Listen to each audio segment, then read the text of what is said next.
Hey everybody, just going to take a quick break from the show to get you styled up with Stitch Fix. Shopping's hard. It's hard. With Stitch Fix, you get a stylist, though, who understands your style, your size, your budget, and they do all the shopping for you. Wow. This is excellent. Shopping, I'm telling you, shopping and figure out your style, it's overwhelming. Let somebody help you when it comes to getting dressed. We don't know what we're doing, so we let Stitch Fix help us out. A Stitch Fix stylist there.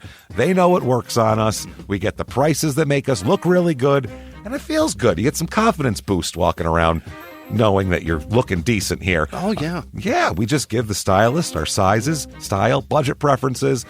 We order boxes when we want, how we want, no subscription or any of that required. And they send called Just For Me pieces as well.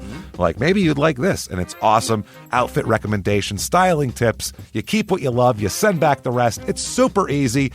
Yep. You can do it, and we are doing it because it's excellent. Personal styling for everyone. Get started today at stitchfix.com/STM. That's stitchfix.com/STM.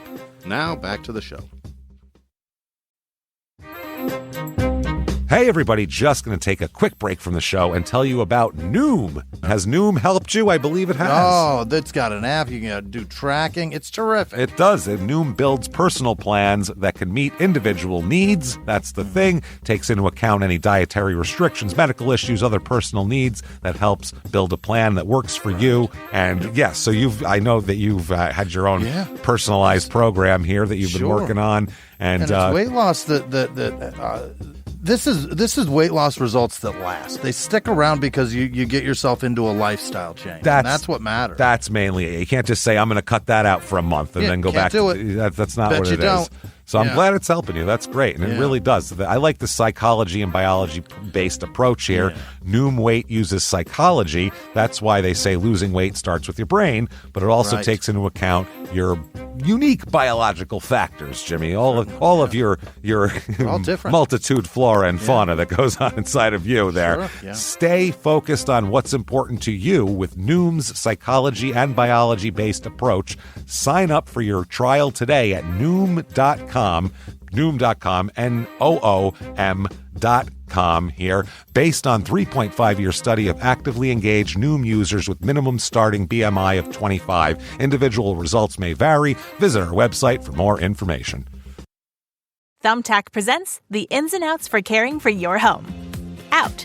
Indecision, overthinking, second-guessing every choice you make. In. Plans and guides that make it easy to get home projects done. Out.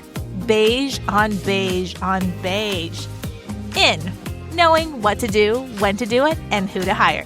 Start caring for your home with confidence. Download Thumbtack today. This week, in St. Cloud, Minnesota, when a man is found floating in an icy river, we find out he got there just how you'd think. A suburban teenage wannabe vampire cult, of course. Welcome to Small Town Murder.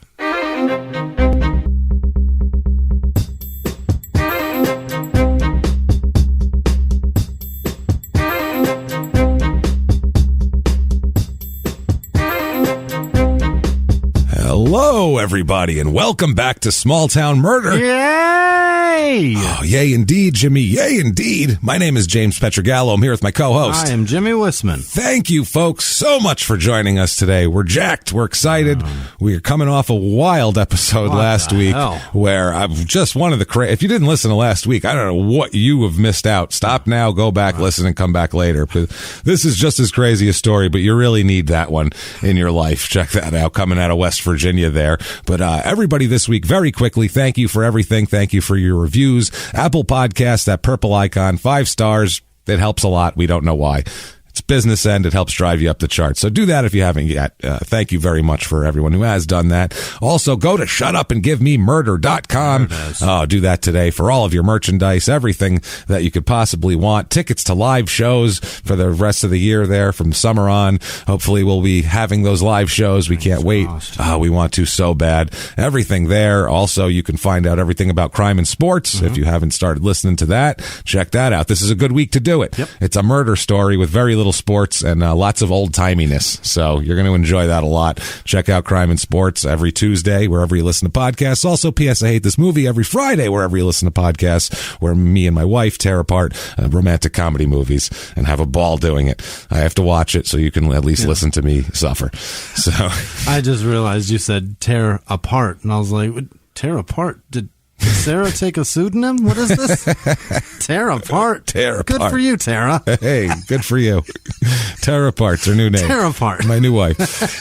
So check all that out. Tickets to live shows, everything like that. Also, if you want to be a producer of ours, one of the people we're going to gush about at the end of the show, and also one of the people who get access to tons of great stuff on Patreon. Yeah. Man, we put out a lot of bonus episodes. This week, we're taking a week off of bonus. We put one out like every week the last 5 weeks. It's been exhausting. We have some family stuff going on, so we don't have the time this week. So what we are going to do, though, for everybody is we're going to release one of our Patreon episodes as a bonus episode this week. There you go. The all-violent felon edition of the Prisoner Dating Game. So you can see what we do on Patreon give you a little taste of it, see what it's all about. Some sampling. Yeah, that's all. So with that said, you can do that all by going to patreon.com/crimeandsports, or you can just head over to PayPal and use our email address, crimeandsports@gmail.com, if you just want to make a donation. Just be a nice person and not care. That's fine.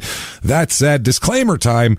This is a comedy show. It is. It's a comedy podcast. Yeah. Trust me, the stories are insane. We don't make anything up. It's not, nothing's made up for the purpose of jokes or anything like that. People die, and we make fun of the story. Mm-hmm. But what we don't do is we go out of our way not to make fun of the victims or the victims' families. But why? Because we're assholes, but we're not scumbags. There you have it. That's how it works there. So we feel that makes everything a little bit more palatable and fun. And there's a lot of crazy stuff that happens around a murder that's not disrespectful to anybody. Trust us. Mm-hmm. Believe me. So if that sounds good to you, awesome. If it doesn't, true crime and comedy should never mix with you. You just, it's just not your taste. You shouldn't listen to the show. No. Have a good one. Yeah. Thanks for giving us a shot. I think you're missing out. Yeah. It's not as bad as you think it is.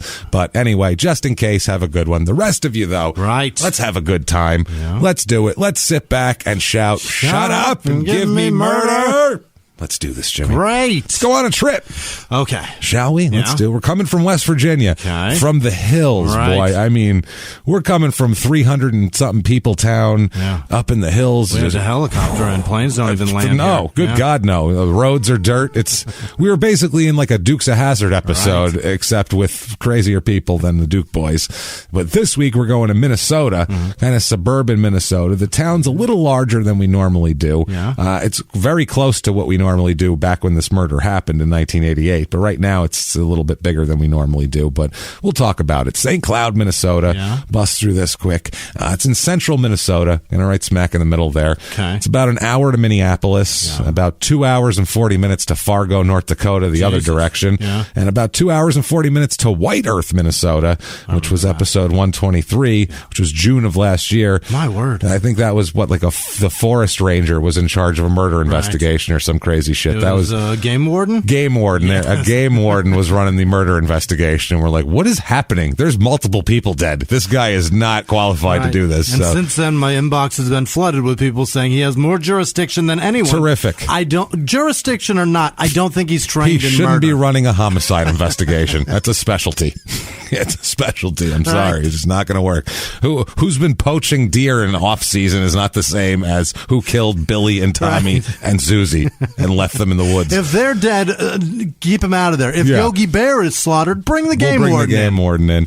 This up here, it's area code 320, tons of zip codes to this spot. It's about 40 square miles, this town. It's a big town. Yeah. And our crime happened kind of just out on the outskirts of town. Motto of this town, it's the Granite City. It's not really a motto. They just call it the Granite City. Lots of mining there? We'll get into that. Okay. There's a lot of granite mining. Got it. And it's as boring as you'd expect, pretty much. Countertops and fucking tiles. Let's do it here. It was indigenous people, obviously, were here for thousands of years. The Europeans came. There was the Ottawa tribe, the Winnebago tribe came in their large vehicles, which scared the early settlers.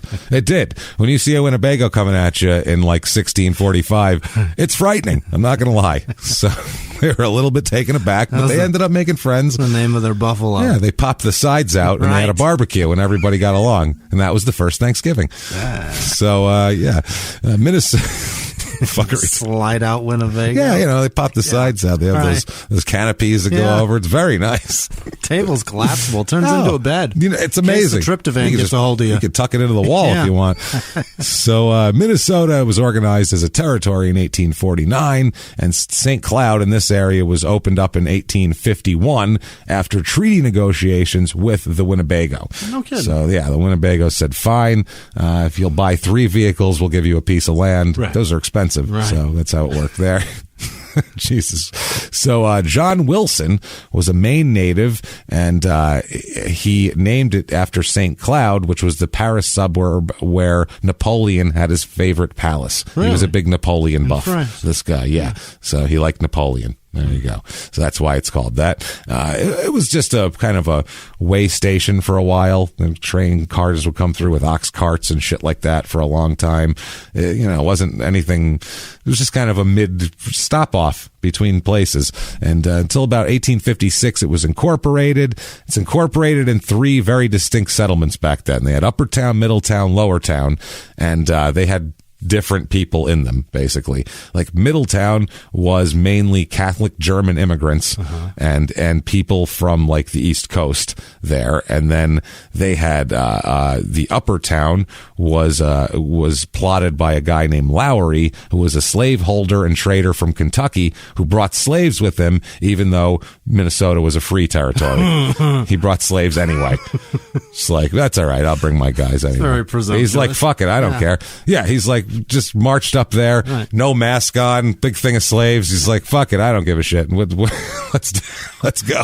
So that's like going from Oregon, crossing over into Idaho, and bringing all your weed and being like, it's legal. It's fine, from. right? It's Idaho, it's like going to fucking. Is it legal in Idaho? No, it's not. No way. Nothing's legal in Idaho except being in a militia. It's the only thing fucking legal there, and Mormonism. So Mohawks. And yeah, we know that.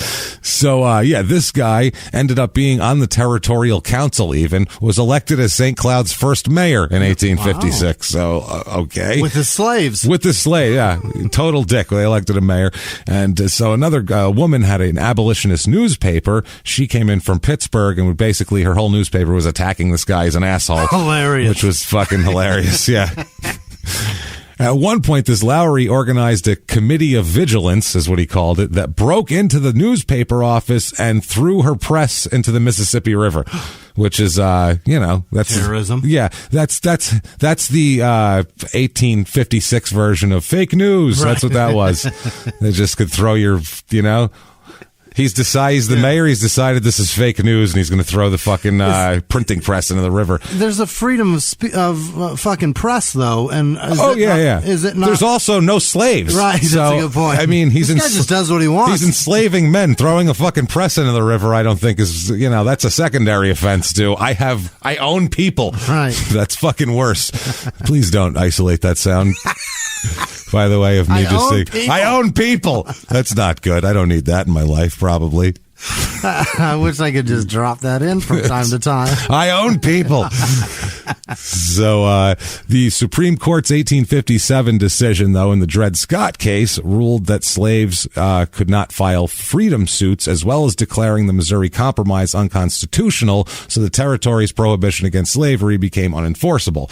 So he just was going to keep his slaves, and then it ended up being he was allowed to because they couldn't. The Supreme Court was a little different back then. Finding loopholes for that shit. Yeah. So, but most of the southern people that were in St. Cloud when the Civil War broke out all left to go and they took their slaves with them. So that was kind of a that sort of thing. So then this Lowry guy, this is great. He was a dick for all that time. Then the Civil War happened. His side lost, right. And then he died in 1865. Just long enough to see his side lose, though.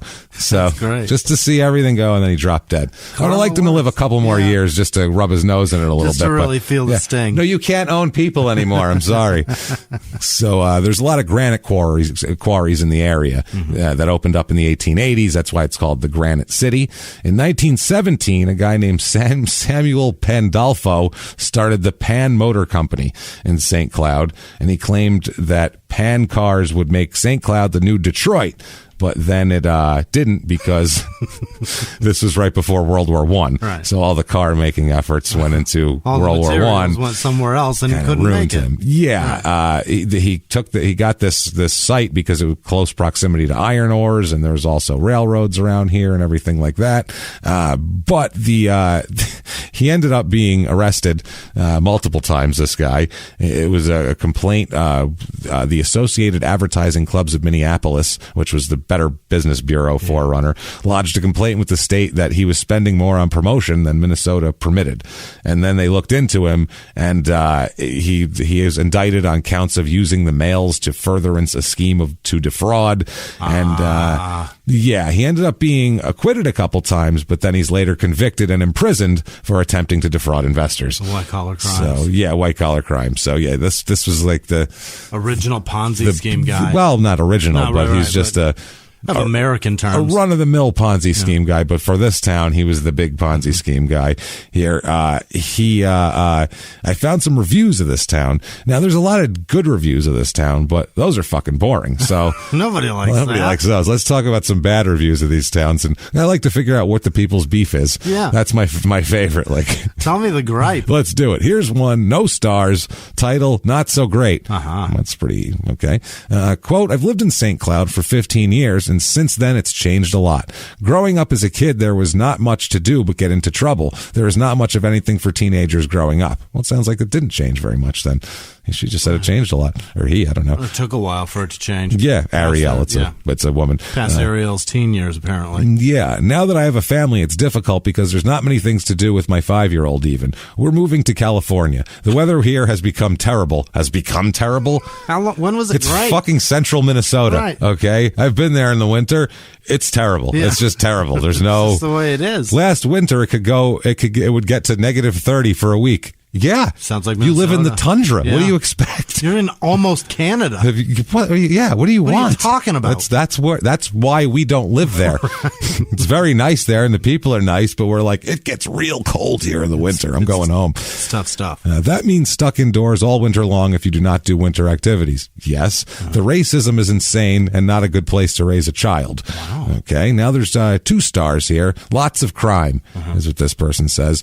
Quote, a stabbing happened at a local mall. Well, that happens from time to time. I would not recommend the school district either. Anything about stabbings or nothing? Just talking out of your ass. I heard about bullying in the schools too. Not bullying. Yeah. The kids are bullying them there. Oh well, we should put together a task force for this particular area because we've eradicated bullying in 99% of the districts. Right. This is one. It could pop up as a hot spot for bullying. So we really got to get everything into it. I think. What do you think? Jesus, yeah. Bullying's not good, but it's also what happens in schools because kids are dicks. Maybe get your kid to bully back a little bit. Kids are dicks. The world belongs to bullies. Then I would not recommend living in this city. Unfortunately, that's true. Yeah. Not that we're saying that's good. No. Let's see here. Here's another one. No stars. Culturally devoid, racially intolerant. I've lived in St. Cloud for over 20 years. The population has more than doubled in that time, and the area population has easily tripled in that time.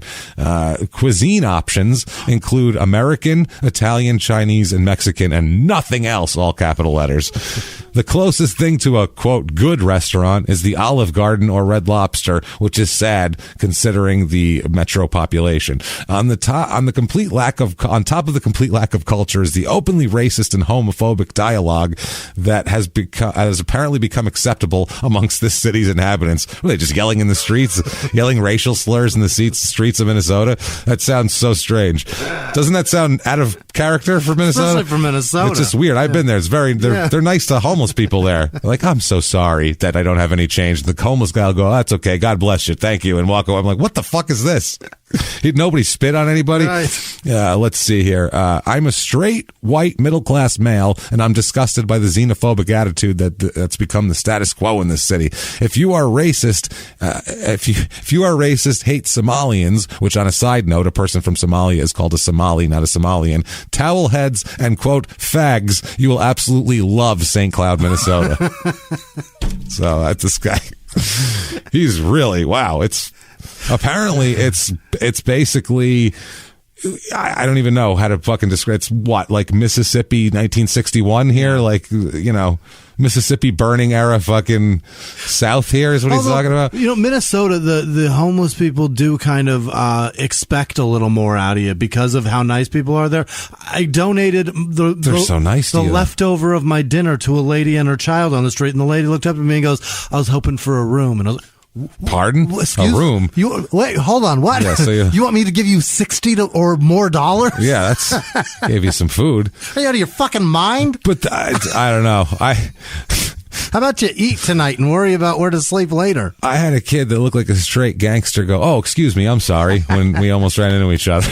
So I was just like, what? Excuse me, sir. He literally, not just said, oh, excuse me, I'm sorry. And I was like, oh, yeah, no, I'm sorry about that. And I was like, that was the most polite fucking exchange. Sir, you dropped your gun here. It was very weird, yeah.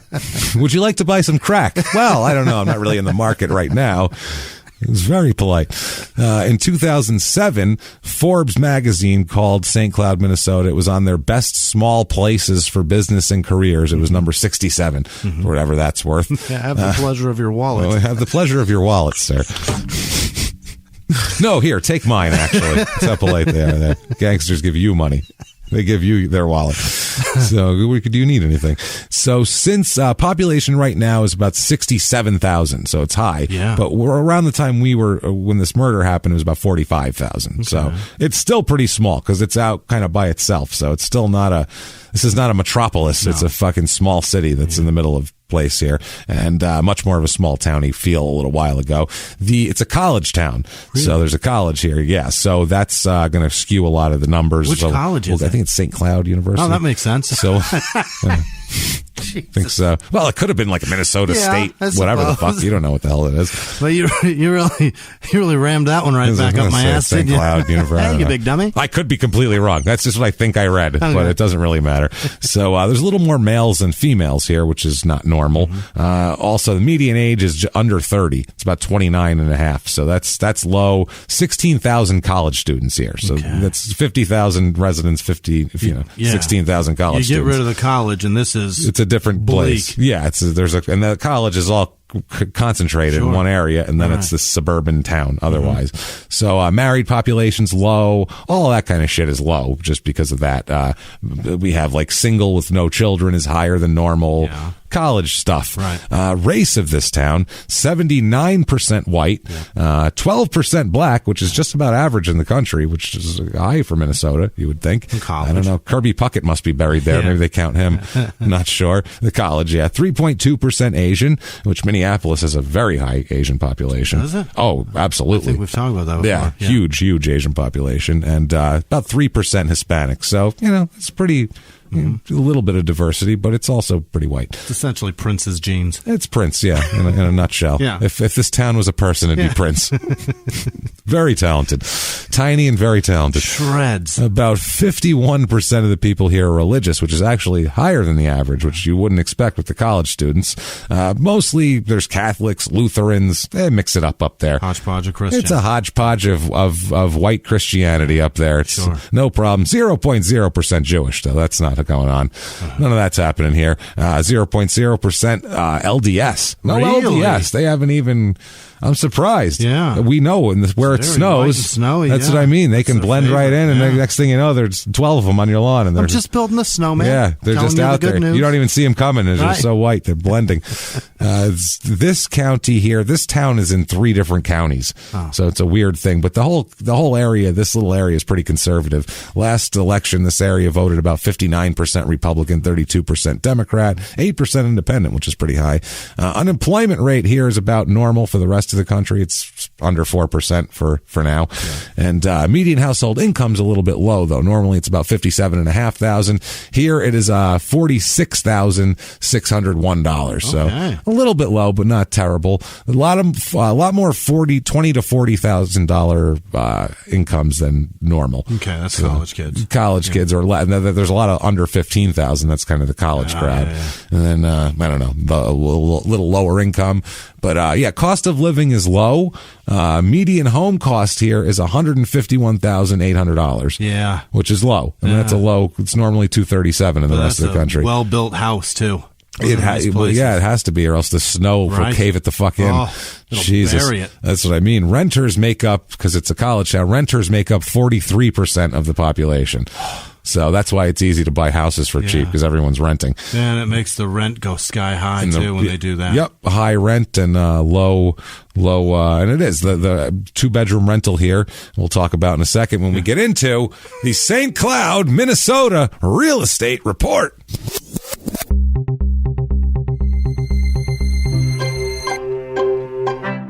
Your average 2-bedroom place here, rental, whatever, is about $1,200, which is about the national average, which is it should be low because the housing costs are low. I found here a 3-bedroom, 2-bath, 1,440 square feet.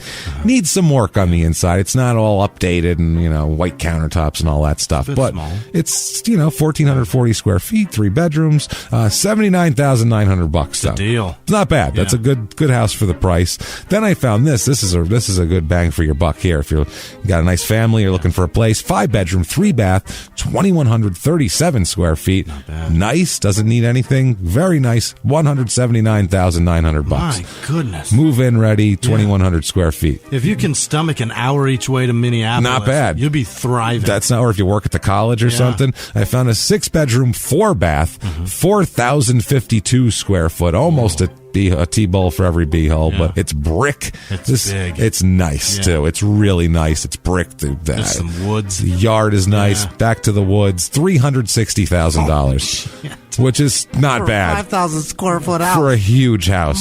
God. That's a pretty good deal, I would say. Somewhere else, that's going to... One would say bargain, James. Yeah, here that is $1 million house in Phoenix, which isn't the most expensive real estate market even. In L.A., that's a, $8 million house probably?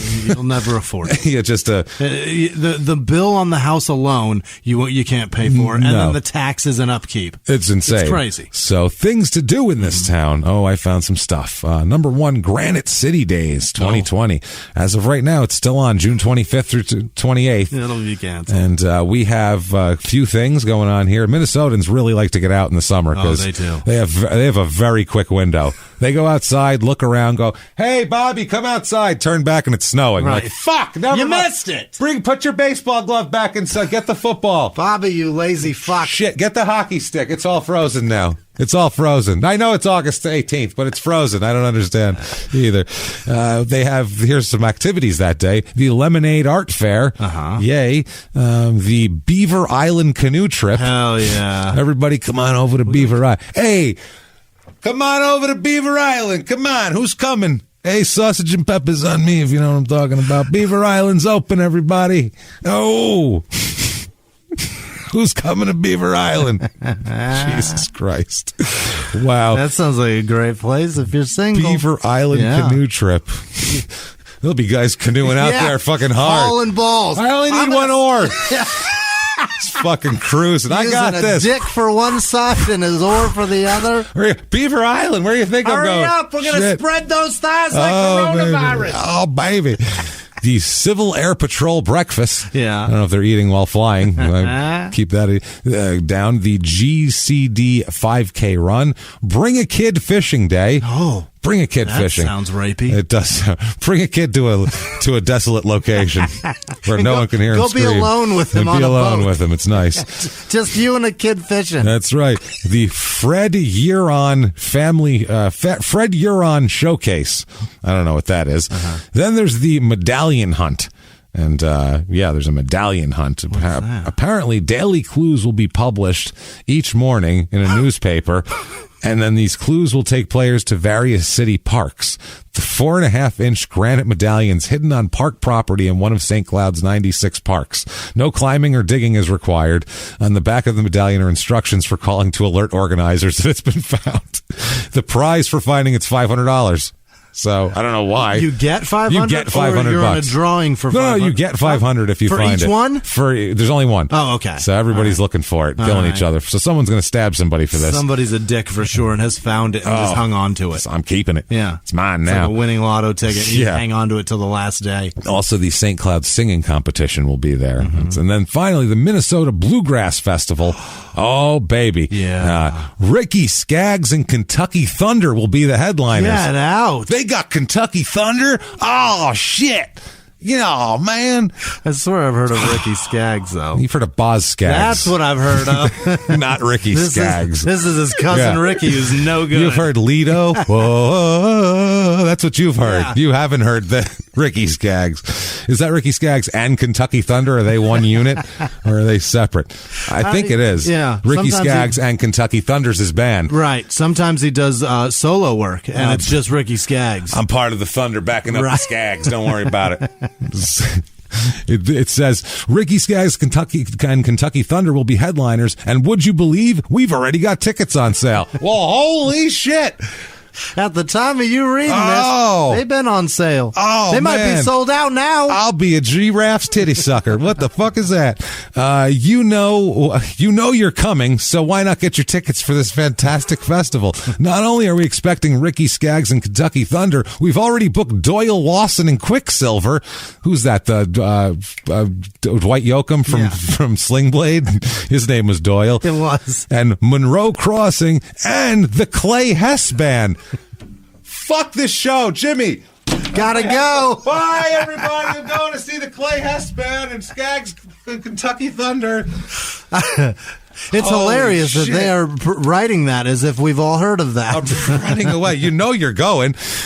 Wow. This guy, whoever wrote this, his iPod is thrilled about it. Oh, man. This is a fucking disaster. I can't believe I got my whole playlist to show up. And Clay Hess? No. Property crime in this town here. Property crime is high, which a lot of college towns it's high. A lot of car thefts and shit like that. Kids breaking into kids in the weekends. Exactly. Vagrancy, acting like idiots, pissing in the streets. Right. So it's like almost double property crime, actually. It's high. But violent crime, murder, rape, robbery, and assault, the Mount Rushmore of crime, is exactly average. Really? Like to the T, exactly average. So this is a pretty average kind of town, we'll say here. That said, let's talk about a very not average murder. Great. Shall we?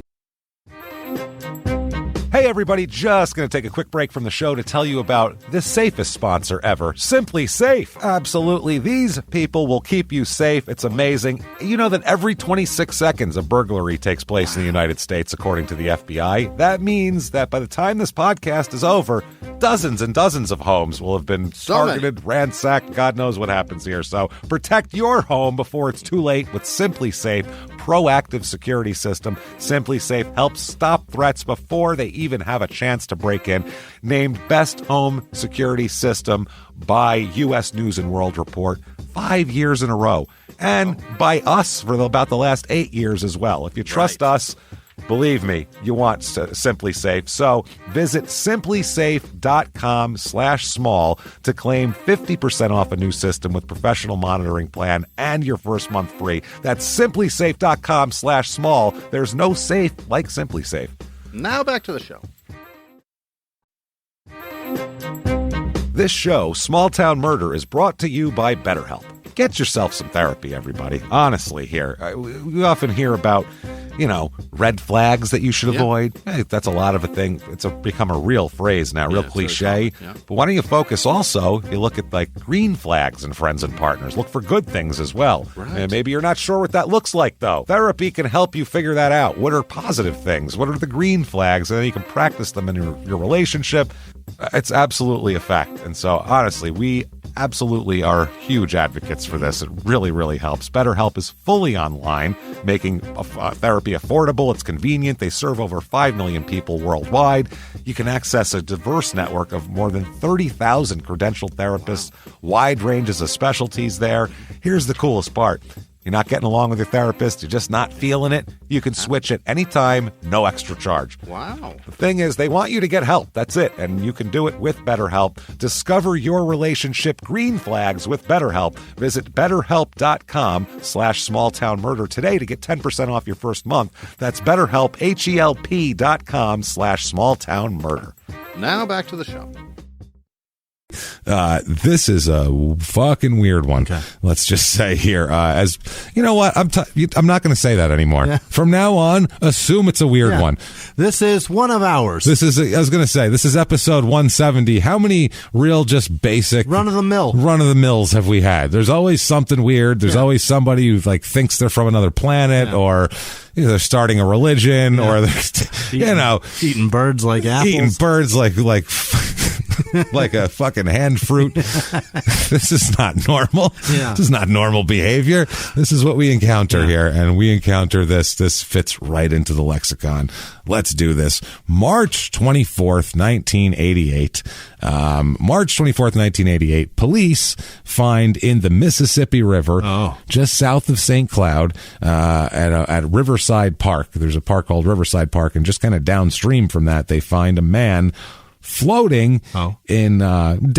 floating in icy, broken up waters, because it's March in Minnesota, so it's been frozen, and but it's the Mississippi, so it's just the banks are kind of frozen, but the middle flows. So that's it. Goes. It goes. Yeah. So they find this man. He is cut up very badly. Yeah. His throat is slit. Could be the ice. He's in bad shape. He fell. That is icicles will take your eye out. They'll also slice your throat. Yeah. And all sorts of other beatings. This man has been through the ringer. And so they're curious, obviously, about what caused this. They're trying to identify this man. And that said, let's keep that in mind. That's March 24th, 1988. That hovering over everything. And let's talk about a few people in this town. Right. Let's talk about some young people. Mm-hmm. All right? Let's talk about a guy named Timothy Michael Erickson. Yeah. So little Timmy Erickson here. Now, Tim Erickson, he is born in 1969. Mm-hmm. So in 1988, when this body's found, he is 18 years old, hasn't turned 19 yet. He's just 18 years old. He also has a brother, Mark Erickson, who's a year older than him. And they're kind of, they hang out together. They come from a shit environment, as we'll talk about. A real shit white trash environment. Yeah. And they continue that. Yeah. They take that as an example and they go, that's how I'm going to live my life. At some trashy point, as I can. There is somewhat of a badge of honor to it. There is. It does feel kind of hilarious to like chug Milwaukee's best. Yeah, you're like, this is what did it. And then after a while, it's just a habit now. It's not really ironic anymore. And now you need it. now if I don't shotgun 6 of these before work, I shake all day. Now you're like, thank God these are $3.59 a 12-pack. This is terrific. Wow, thanks, Dad, for being require it. A cheap alcoholic. Right. Because you really shown me well. So 1988 comes along, like we said. His older brother, Mark, is 19. Tim is 18. And they're sharing an apartment at this time. And the last couple years for them they've just been a disaster as far as their delinquency.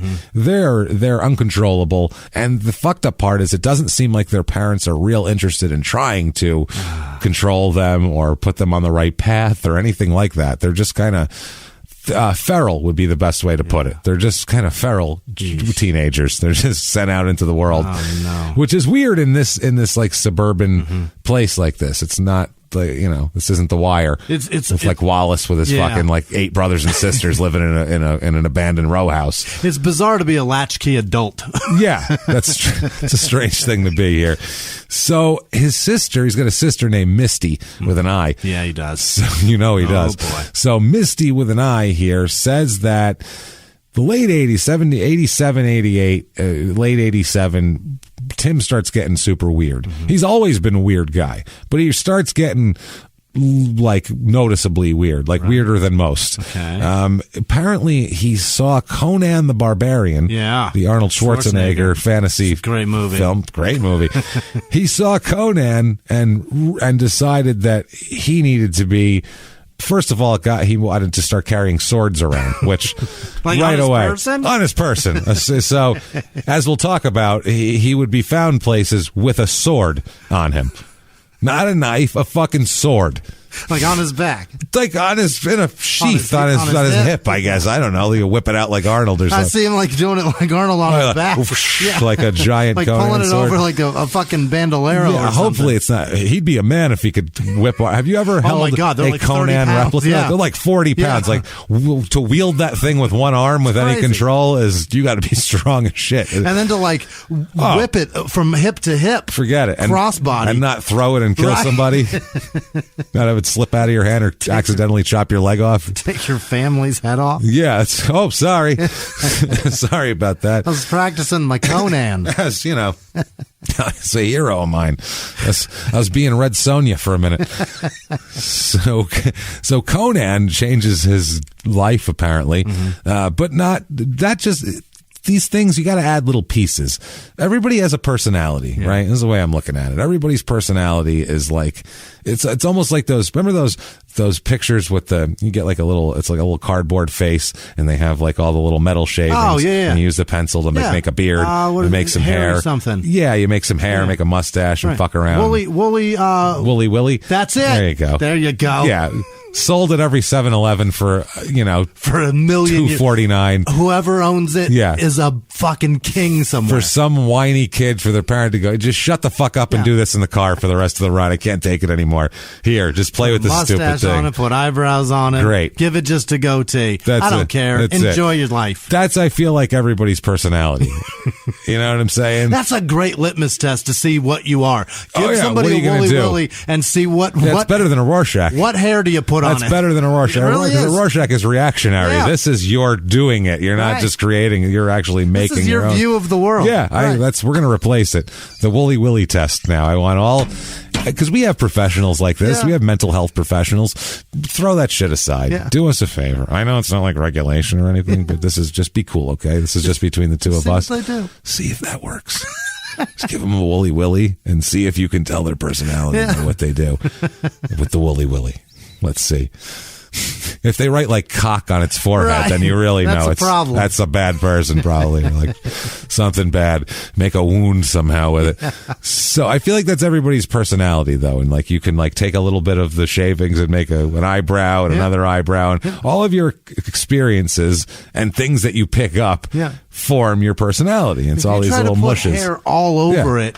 That's probably a normal person just trying to cover up the weird shit. It's like a big blotch of gum under the table at a fast food restaurant. You're like a McDonald's, you have to stop on the road and you're like, Jesus, there's a mound of it that seems to be made over time. That's like a personality. There's a little gum here and a little stuck there, and people were driving through over here. One of the employees stuck this one on. Gross. So I feel like he's picking up things from the outside that he is trying to incorporate into his own personality, which is very normal for a teenager to do.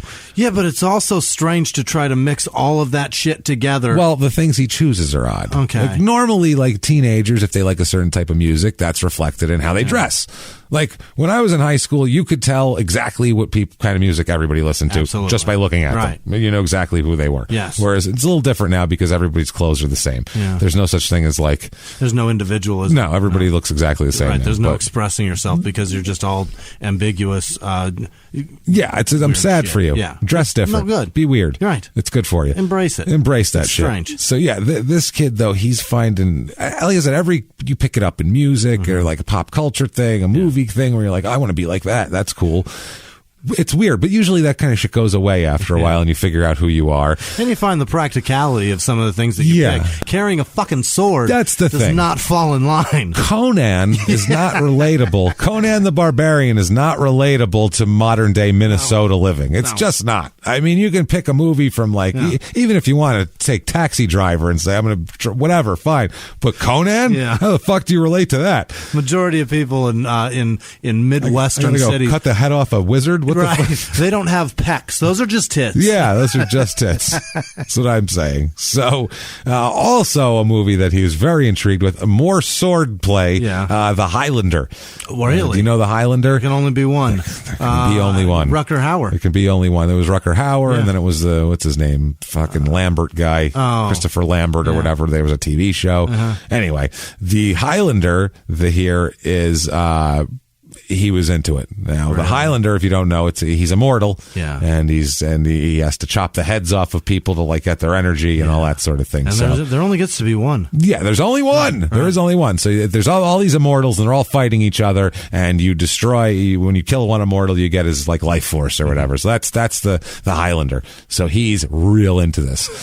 By the way, he wants to be Conan with the sword chopping heads off, sucking energy. Yeah, because if you mix those, they kind of go together. I suppose they say sword. It's swords, and because it's the only way to the Highlander is to one swipe a head off of somebody, from what I've read. Yeah. So. This is important. The sword is becoming a very big thing here.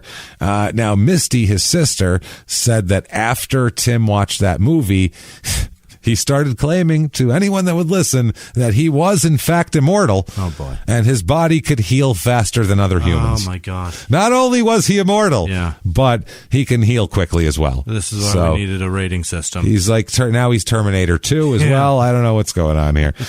This is why we need just this. Okay, I could handle adult shit at 7. Yeah. This kid can't handle it at 17. No. Some people are just fucking stupid. Right. At 8 years old, you know that's not real. Right. You know you're not immortal, and you can't heal faster than people. You know that for a fact that there are none of those. None of this shit exists. So, apparently Misty, the sister, had been pleading with family members to, basically have Tim committed because he was a fucking whack job. That was, for months, she was pressing her parents like, Tim needs help, man. Right. He's saying, okay, it's one thing to carry a sword and think you're Conan. That's fucking crazy. I get it. But now he's saying not only does he have a sword, but he's also immortal. Right. And his wounds heal faster than others. Well, there's one thing to pretend to be somebody and be like, and embrace something. Yeah. And be like, I'm like that. But then to say, I am that. I am immortal. Now it's different. That's like people walking around going, well, I'm Jesus. That's why. And you're like, oh, okay. It's the same scenario. So his body can, and it's weird too, because this is off the subject, but I can not really. I can almost see like, okay, I'm immortal. Mm-hmm. Well, the only way to prove that is if somebody kills you. Kill me. So otherwise, until he drops dead, he could run with that lie for the next 75 years if he lives to be 90. You know what I'm saying? Like, I'm fucking immortal, obviously. See, I'm not dead yet. And then he's the Christian church. And then once exactly. And then once he's dead, then, who cares? What are they going to rub it in his face? He's fucking dead.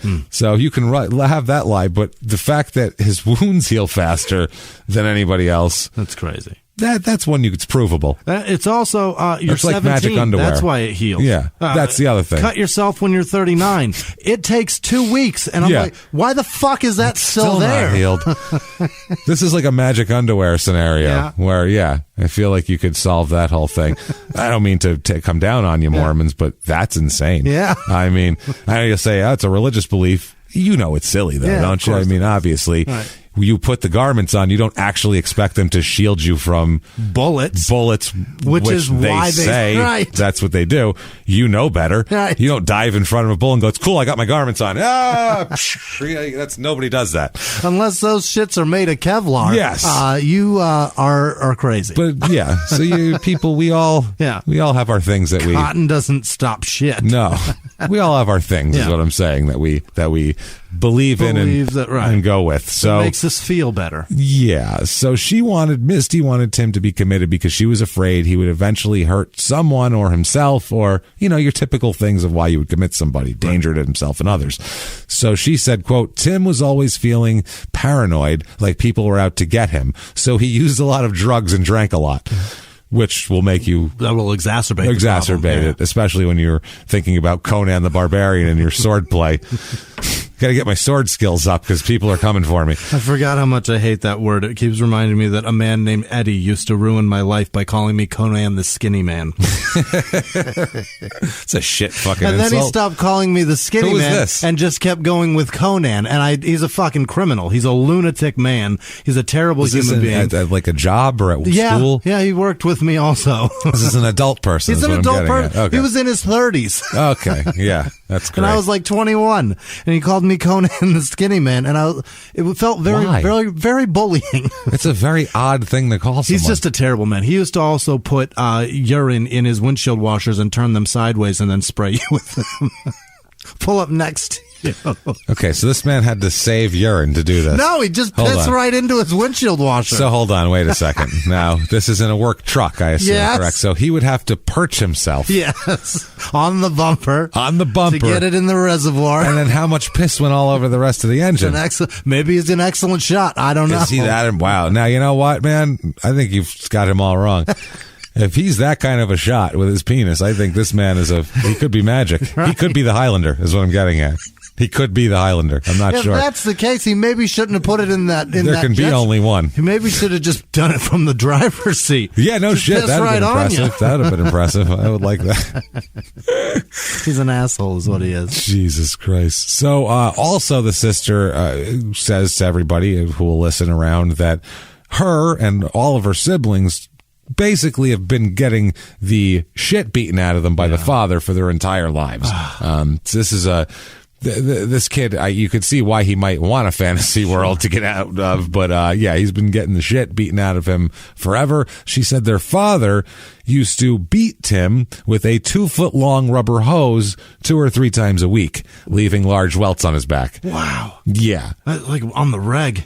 Yeah, this is like I read reading a prison book, a book about the history of prison and shit like that, and this is like what they used to when they'd lease prisoners to mine companies. If they didn't have enough coal haul for the day, they'd beat them with 2-foot-long rubber hoses. This was literally the 1870s punishment for a mine worker who they didn't care if they died. I'm trying to think of why the length is that specific would matter. I don't know. And it makes sense because that doesn't have any snapback, and you could just fucking wail on somebody with that. Yeah, 2 or 3 times a week. Yeah. She said he always had welts all over his back from it. So that's not wonderful, obviously. But I mean, a lot of people get beat, but that's a severe beating. That's not a smack in the ass. No. That's a I feel like taking my day out on my kid now. It's really emeralding your child. Yeah, beating. you're kicking it up a notch. Yeah. So the mother also that's elevated kid beating. Elevated kid beating. Ooh, it's kid beating when then I sprinkle truffle on him. I put truffle oil on him afterwards. Little aioli. It's a truffle aioli afterwards on his welts. It's wet noodle beating. That's what it is. It's very nice. Jesus Christ. The mother here, Gloria, that's Gloria Erickson, she says that her husband labeled Tim a gangster when he was in diapers still. I don't know what about a diaper-clad toddler could make them a gangster. In the early 70s? Yeah, he's like 2 years old and he's a gangster. I don't know why. At the table with a big giant meatball. She said, that kid's no good. Yeah. He said, that kid's no good right away, which is, wow, that's some foresight. I'll give him that. Counting money, telling him about the unions that he owns. Maybe he's not a bad guy, the dad. Maybe he's just right. Maybe he is. Maybe the beatings maybe he just knows something we don't. You ever think about maybe he's psychic? If his kid's immortal, maybe he's psychic. What the fuck do we know? Clairvoyant. Maybe he's clairvoyant. I don't fucking know. So she also said all 4 of their children left home early because of the abuse suffered at his hands, which makes a lot of sense. She said, quote, they weren't allowed to have friends over. He was real strict and wouldn't allow the children any freedom. So that was a part of it. She said Tim liked to watch cartoons and television programs about superheroes, especially the ones with swords. He's got a sword obsession. He wanted to be one himself, his mother said. His mother said that he sometimes hit things in their home with a homemade sword and threw knives at walls and doors. Oh, that's scary. As a child. Yeah, you don't want your 8-year-old fucking learning knife throwing and making swords. In his bedroom. Then she said, quote, one time I came home and found that he had gathered up all the pictures he could find of himself and cut them up and destroyed them. He hates himself. He hates himself because, he's abused. He's an abused kid. That's what happens there. She said, quote, Tim told me that he often did things that he didn't know about until somebody told him about it, is what he said. So he wouldn't know that he would claim that he didn't know he was doing things until later when he was told that he did things. I got it. I didn't know I couldn't do that? No, I didn't know. No. He said he didn't know he did things until somebody told him later. Wow. Like, you destroyed that. No, I didn't. Yeah, you did, motherfucker. Cut up all the pictures of you. Yeah, I didn't. Yeah, he didn't know. He would say that he didn't know that he did it, which I don't know if that's true or if he's just found a way to make people, who knows? If that's true, then that's like serious delusions, and that's crazy. She said that Gloria, the mother, said that one time he was at a home, Timothy was at a home for troubled teens for a while, because he's a troubled teen. That's exactly what he is. Because he was where he belongs. I was going to say, if you could think of a place to put that, there's only like a home for troubled teens, because I feel like that's exactly what he is. Apparently, he was at a home for troubled teens because he fit right in. He fit right in. He was at a home for Tims. Yeah.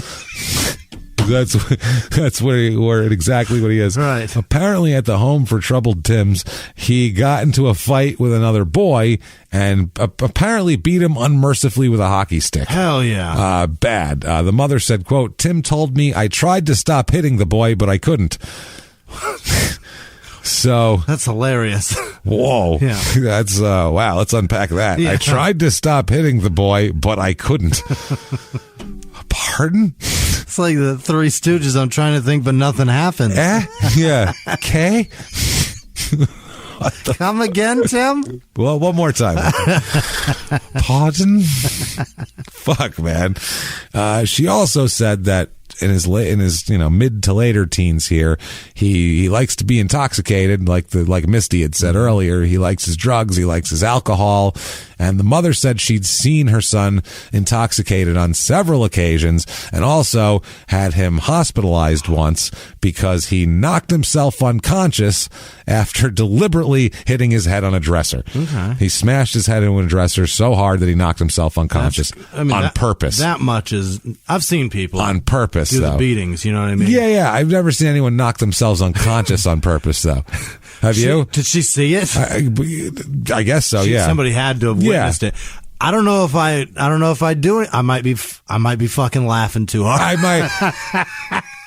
That's the thing. You might just go, oh God. I guess maybe if it's your son. Yeah. Like if one of your friends did that. Yeah. You couldn't. It would take me an hour to take him to the hospital because I wouldn't be able to breathe. Right. I'd have to call an ambulance for myself. We need two ambulances. I can't breathe, so I'm going to need one. And then another one.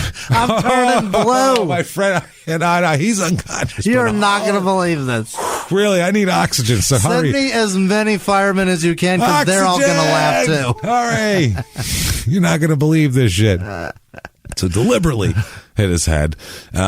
Also, a psychotherapist later said that he was admitted to St. Cloud Hospital in late 1987, December 1987, for acute alcohol intoxication. He was unconscious when he was brought into the hospital. Wow. He had been alcohol poisoning. He had been drinking way too long. He was blacked out, completely drunk, passed out, and apparently he was in bad shape. Yeah. He could have died. So that was a few months beforehand. So this kid is living wrong and fast and hard and in a bad place. La Vida Loca. La Vida fucking with a sword. Yeah. La Vida Loca with sword play. That's a different level right there. That's some shit. So La Vida Sorda is not how you want to live. So I guess also in December, I think when he gets out of the hospital, he is arrested, Timothy, for sleeping in a closed theater in St. Cloud. There's a theater, like not a movie theater, but a play theater, playhouse, and he was sleeping in it. It was a, closed down theater. Police found him under a curtain, sleeping. I guess, he put like a curtain. He put like a curtain over himself. For warmth. Yeah, he does. My dog does that. Yeah, Frankie. There's a curtain, and she'll lay against the wall and position herself so the curtain is making her in covers. I'm like, you fucking little diva. Genius. What are you doing? Genius, yes, but amazing. I guess he was doing the same thing.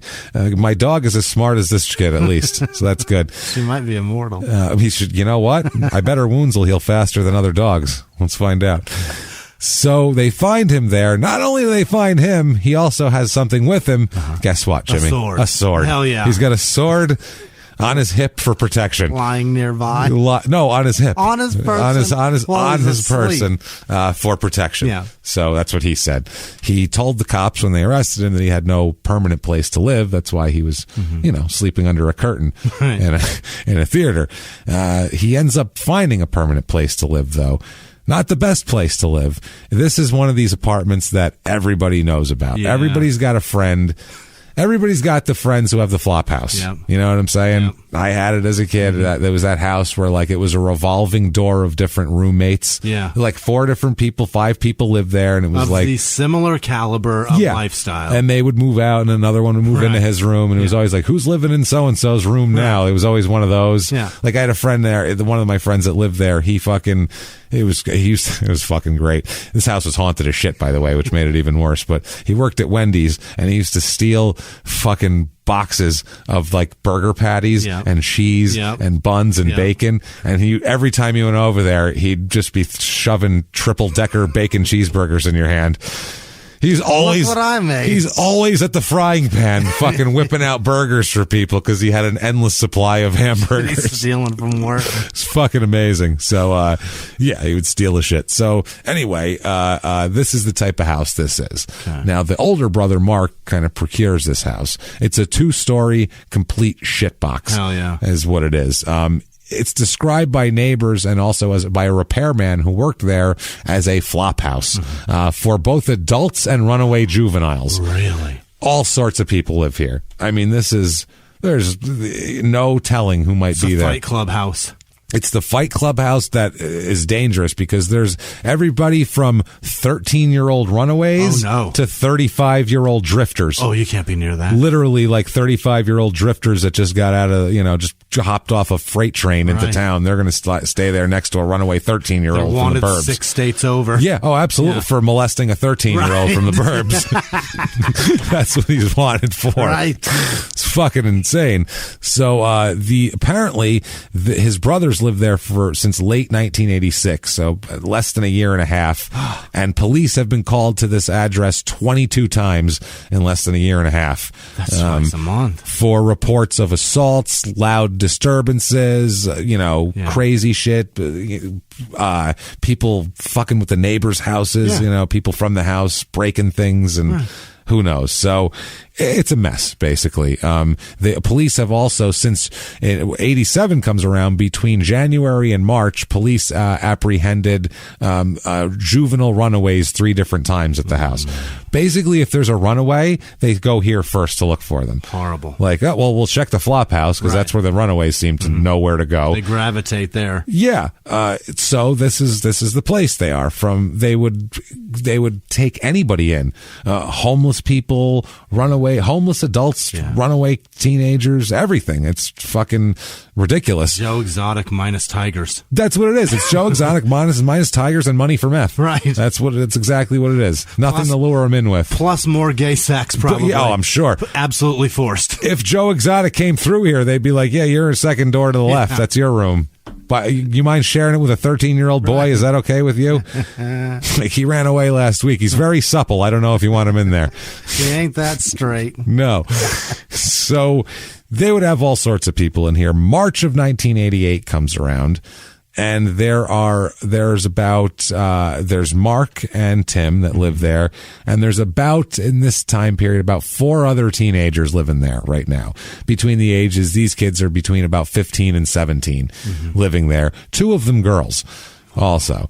So they got So they got 4 boys and 2 girls between the ages of 15 and 19. Oh boy. Living in a flop house with younger kids and like homeless adults wandering through also. And these girls are being pressured constantly. Think about this. This is see your tits. Oh, can you imagine? This is a bad scene. This is horrible. This sounds terrible here. I don't know. Not a place where you'd want your kids to go anyway. No. Now they in February of this year, housing inspectors threatened court action on this place. They wanted them to vacate it, citing water drainage problems, water drainage from a bathroom pipe into a bucket, holes in a stairway. Gross. Literally holes in a stairway, and dangerous. Many other safety violations is what they said. It's more the pipe draining into a fucking bucket from the bathroom. That's what I mean. That's gross. This whole thing is just not going well. All they've got is a toilet with a pipe between them and a shit bucket. That's it. Ew. They're close to a shit bucket. Ew. They're like a month away from shit They bucket. are. That's it. You're T-minus 30 shit bucket days They're a away. giant shit clogging that away from it being just go to the bucket. Yeah, these are kids just living in a house, and they don't know how to take care of it, and they're not taking care of it, and it's a flop house. I mean, they're just trashing the place. Like I said, police have made many visits there to have disturbances, calls for check to see if my runaway kid is there. They're tired of this fucking place, and they really would love them to, condemn this fucking house. Yeah. While a next door neighbor said, quote, there were a lot of people in and out. There were these guys in their late 20s or early 30s who didn't really have a home. They'd just have a backpack and they'd go here and there. That's the type of drifters. Yeah. Literal drifters would come through town and just stay here. Another neighbor said that all the older residents, quote, they didn't work. They drank a lot. Then they started fading out, and it was mostly kids. There were parties and kids going in and out. Imagine being their fucking neighbors. Yeah.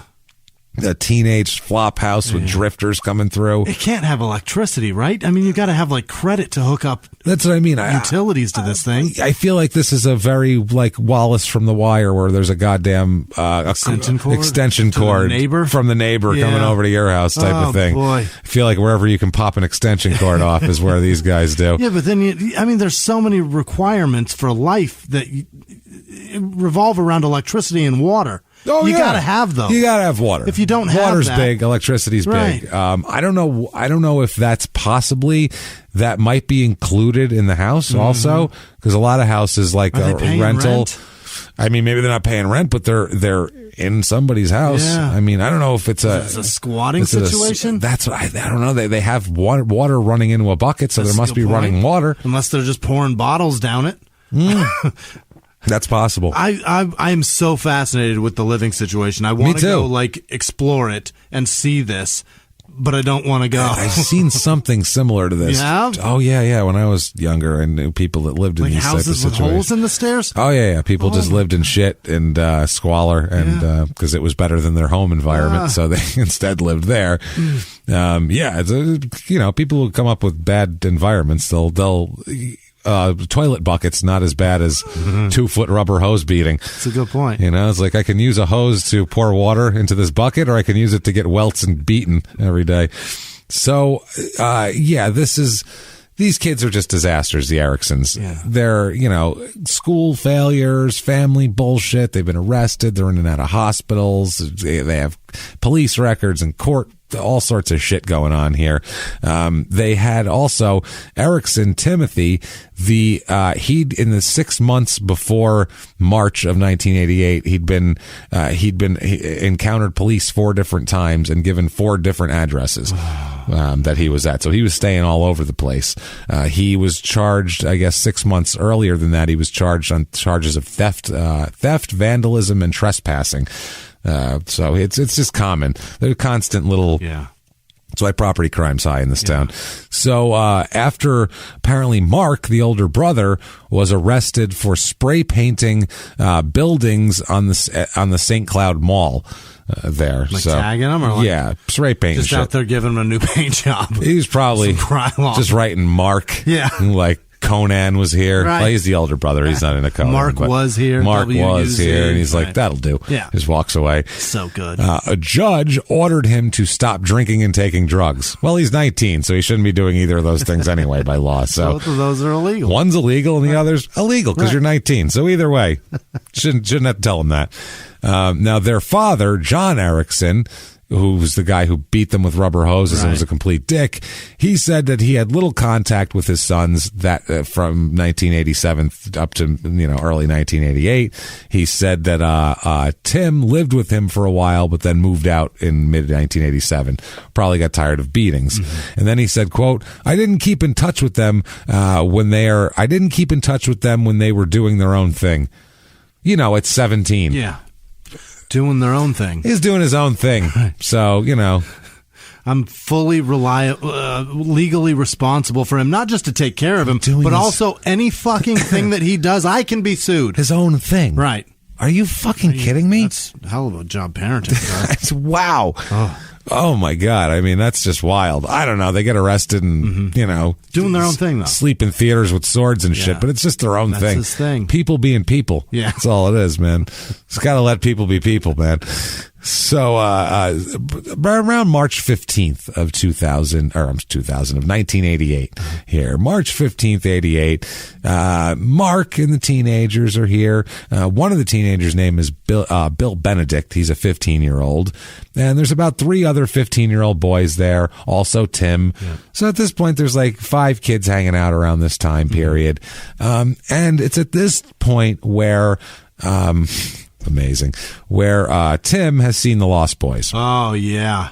Okay, now. Oh, and we know his influences. He's honing in on this real tight. Really absorbs these things. Yeah, and if you've seen Conan, that's just if it's a fantasy thing of some other time or whatever. And if you've seen The Highlander, that's not like something you could implement into your normal daily life other than the sword play. Right. The Lost Boys, though, other than the vampire shit, was a modern movie with cool teenage actors in it at the time. So if you dirt bikes everywhere, shredding the beach. Pretty goddamn cool if you were 8 like I was when that shit was out. And before you found out they were vampires, you're like, these dudes are badass. This is the coolest. Yeah, they were living the cool. They were like in that stupid Vin Diesel XXX movie when they go in and there's like people like skateboarding in a big loft and shit. You're like, this is the coolest place ever. That's what these people are living like. And you're like, whoa, fucking awesome, man. How does the bad guy and the good guy, how are they both riding dirt bikes? Yeah, this is so weird. Cool, everybody's got one. Why is everybody so cool? Now, if you don't know, 2 strokes and they're bees. Like, they sound like bees going down the beach. If you don't know what Lost Boys is, because if you're young or if you just haven't seen it, Lost Boys was the kind of the original teen vampire craze before Twilight. 25 years before Twilight, there was fucking it was the Lost one Boys. Before Interview with the Vampire. Yeah, well, that was like old-timey vampires, and I'm do this, and I'm very fancy, and look at you. Right. This was like, I may be gay, nobody knows. I could be a homosexual, I'm not sure. I'm not positive. I don't know. What do they call them now? Something, I'm sure. Swishy. Much more offensive, so I'll just stick with that. The 1700s. My hair is flowing, though. Jesus, that's a terrible movie. Anyway. Hey, everybody, just going to take a quick break from the show and tell you all sorts of good stuff about Chime. That's what I'm talking about. There's so many extra fees you have to pay in life. Everything. You go to the airline, there's an extra ticket on that. There's extra fee on every fees, hotels, fees, all this type of stuff. We're trying to make progress, and the next thing you know, here comes another fee coming at you, and it's more money than you expected, and your whole math is thrown off, and it's awful. Learn more at chime.com/smalltownmurder. Chime is great with that stuff. I mean, you can't beat if your things are a little tight, especially around the holidays or after the holidays. You need that money a couple days early, or you go grocery shopping. You got a car payment due. There's so many things that don't cross over exactly how you want them to cross over. Make progress toward a better financial future with Chime. Open your account in 2 minutes at chime.com/smalltownmurder. That's chime.com/smalltownmurder. Feels like progress.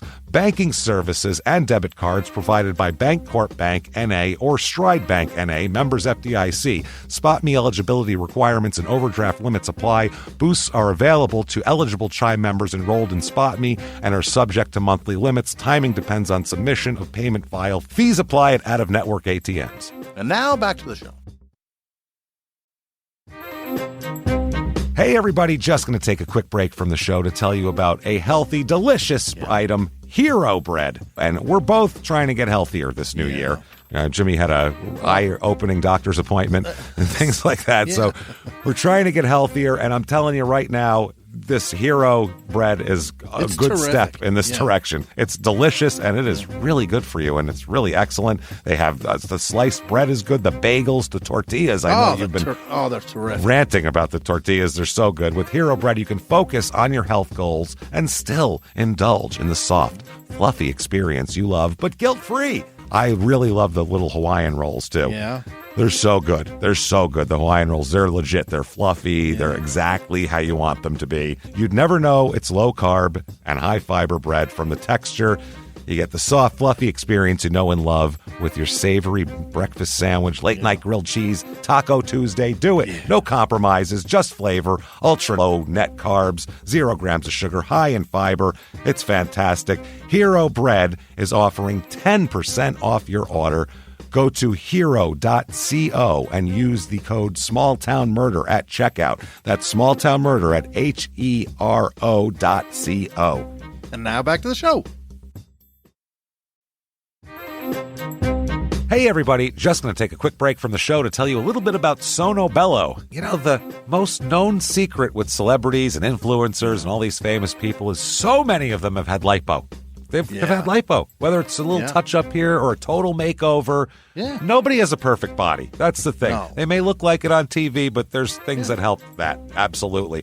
Lipo now has changed, and Sono Bello's been at the forefront with using LAL technology and getting those beautiful and natural outcomes for each person. Looking real natural. Our friends at Sono Bello are offering their best deal. You're now included in their winter savings event, but appointments are limited, so please get on this. Sono Bello doctors are masters in micro laser fat removal, a brilliant technique that removes stubborn fat permanently. Wherever your problem areas are, tummy, love handles, thighs, arms, it's gone in one comfortable visit. Eating healthy and workouts are great. Keep doing that, but if you want to lose that stubborn fat in one visit, check out Sono Bello. Save big during their winter savings event. Schedule your free consultation now at sonobello.com/smalltownmurder. That's SONOBELLO.com/smalltownmurder.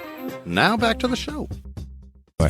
So this was before that though. Yeah. This was in 87 and this was like 86, one of the two. So many leather jackets. Like cool 80s kids, and it was like modern day Stand By Me with vampires. Right. It had Kiefer Sutherland in it, and Jason Patric, and then the Corey Haim. Right. Yeah. So, but it was Feldman too, right?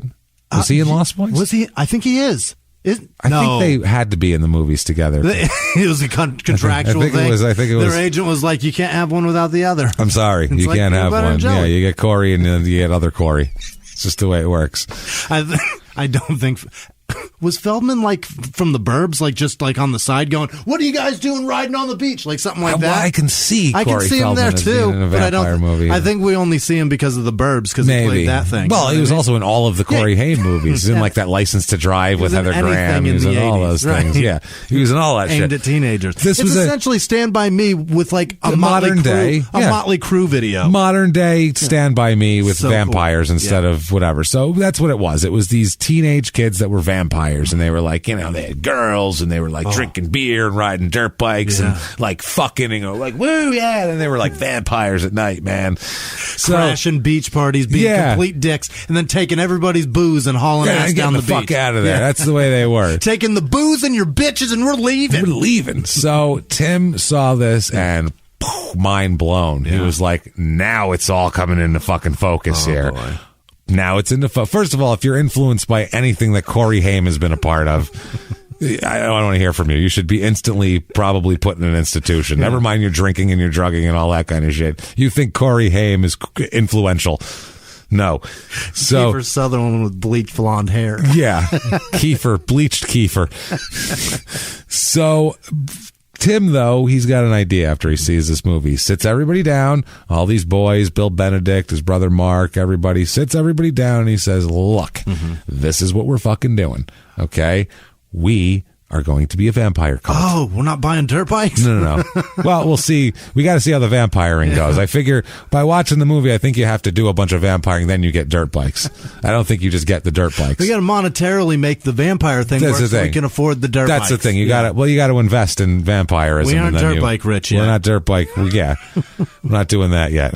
We're not ready to invest that kind of dirt bike capital quite yet.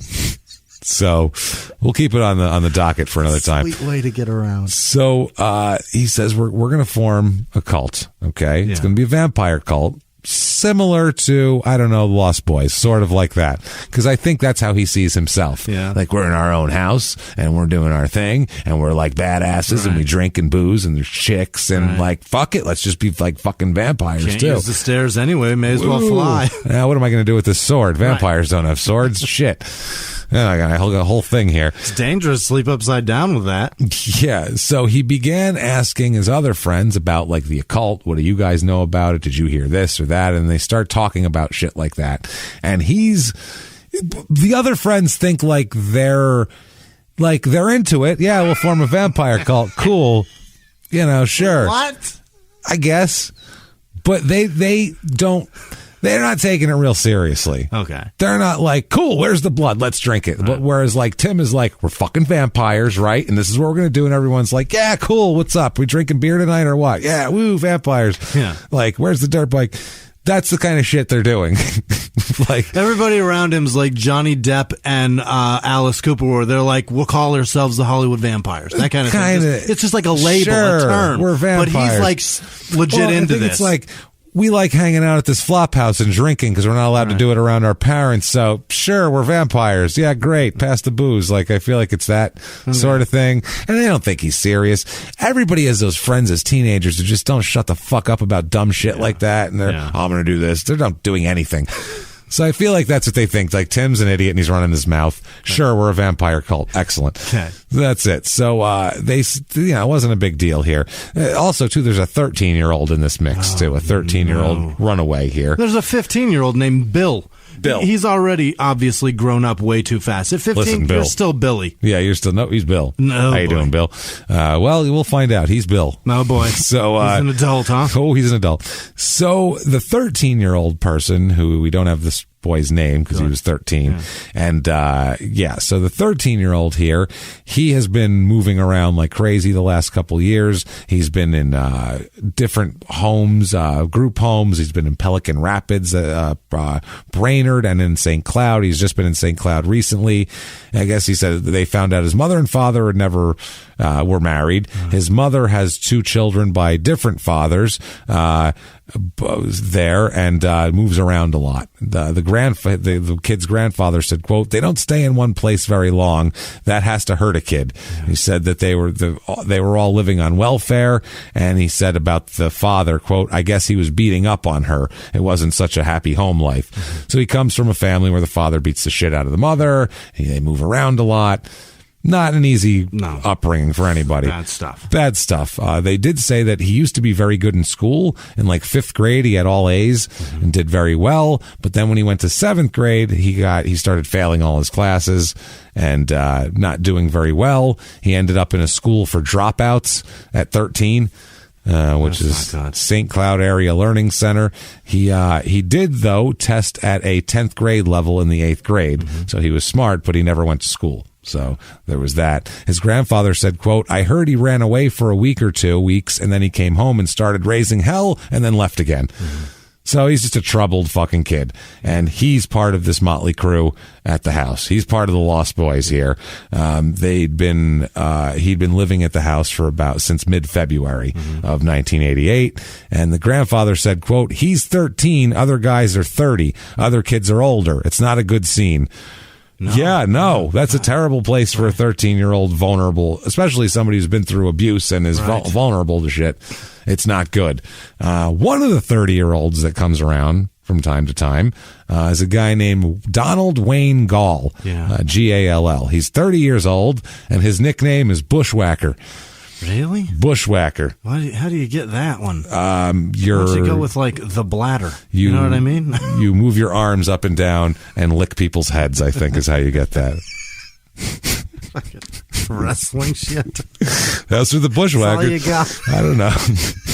Jesus Christ. I don't understand how he got Bush. That's a weird fucking nickname. The Bushwhacker. Yeah. I don't know what that is. I mean, does he like sneak up on people? Is he the landscaper of the flop house? Maybe he's just really good with a weed whacker. Yeah. You never know.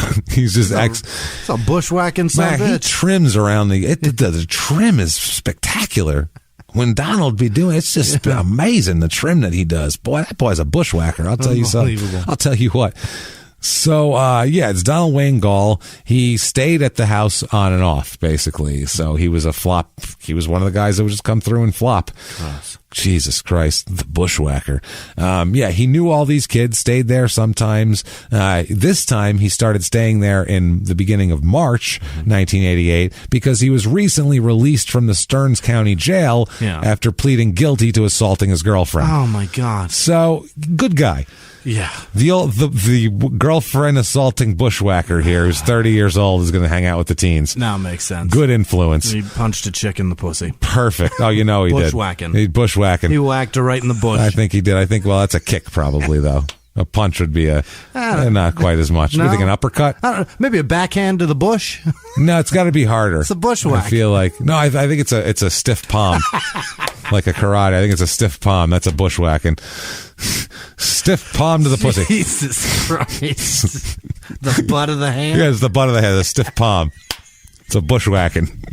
He bushwhacked her, goddamn. Fucking hurt. Yeah, what? That's why he had to go to the Stearns County Jail. Away from it hurt, goddammit. So, by the way, if anyone's ever assaulting you, try that. Try bushwhacking them. Take the palm of your hand and just right into their groin, no matter what their gender. Right in the pelvis. Just lift them up by their groin with the palm of your hand and see what happens. I bet they stop. Hit that bony spot. That's going to get you.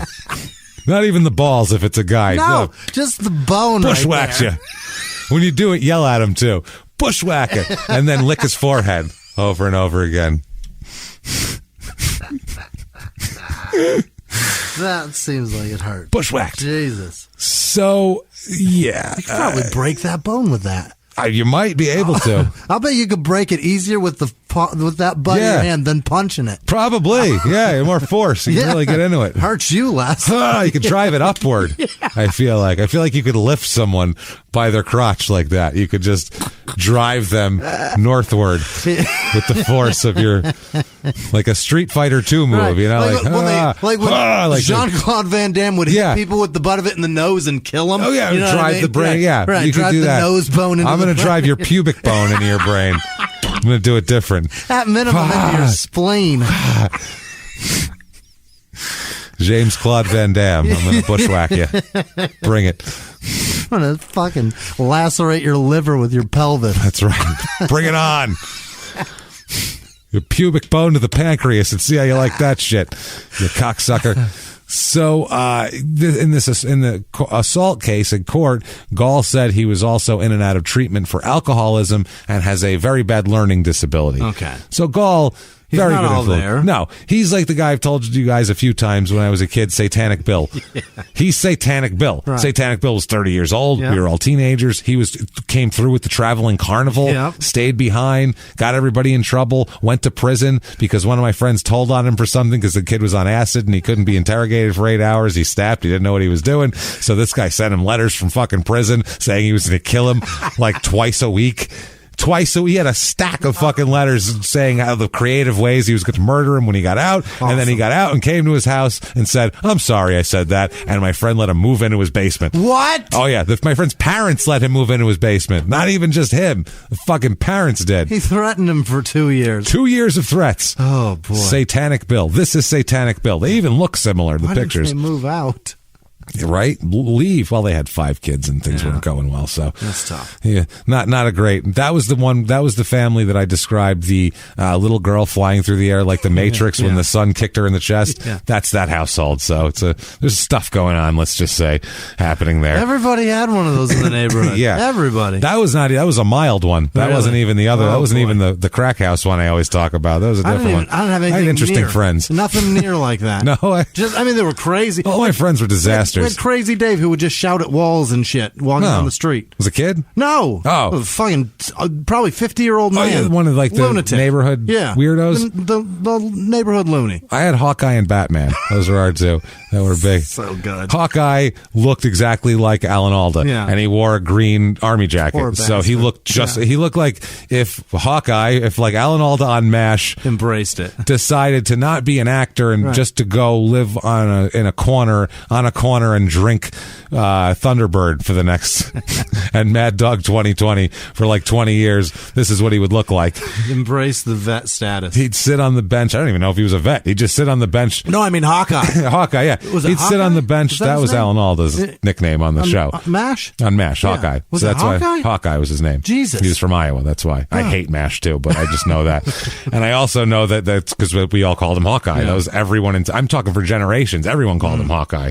Then we had Batman, who was we'll say, challenged young person. As a guy. He was in his 20s. One of his ears was at least 4 inches higher than the other one. So it was very Sloth from Goonies. But a small... No, he got the name Batman. It wasn't pointy? No.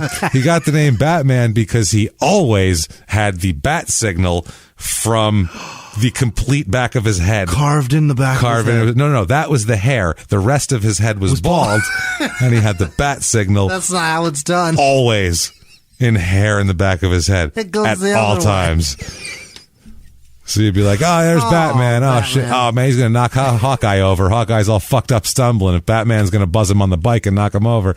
He had a backwards haircut. He wasn't all there. I was telling you.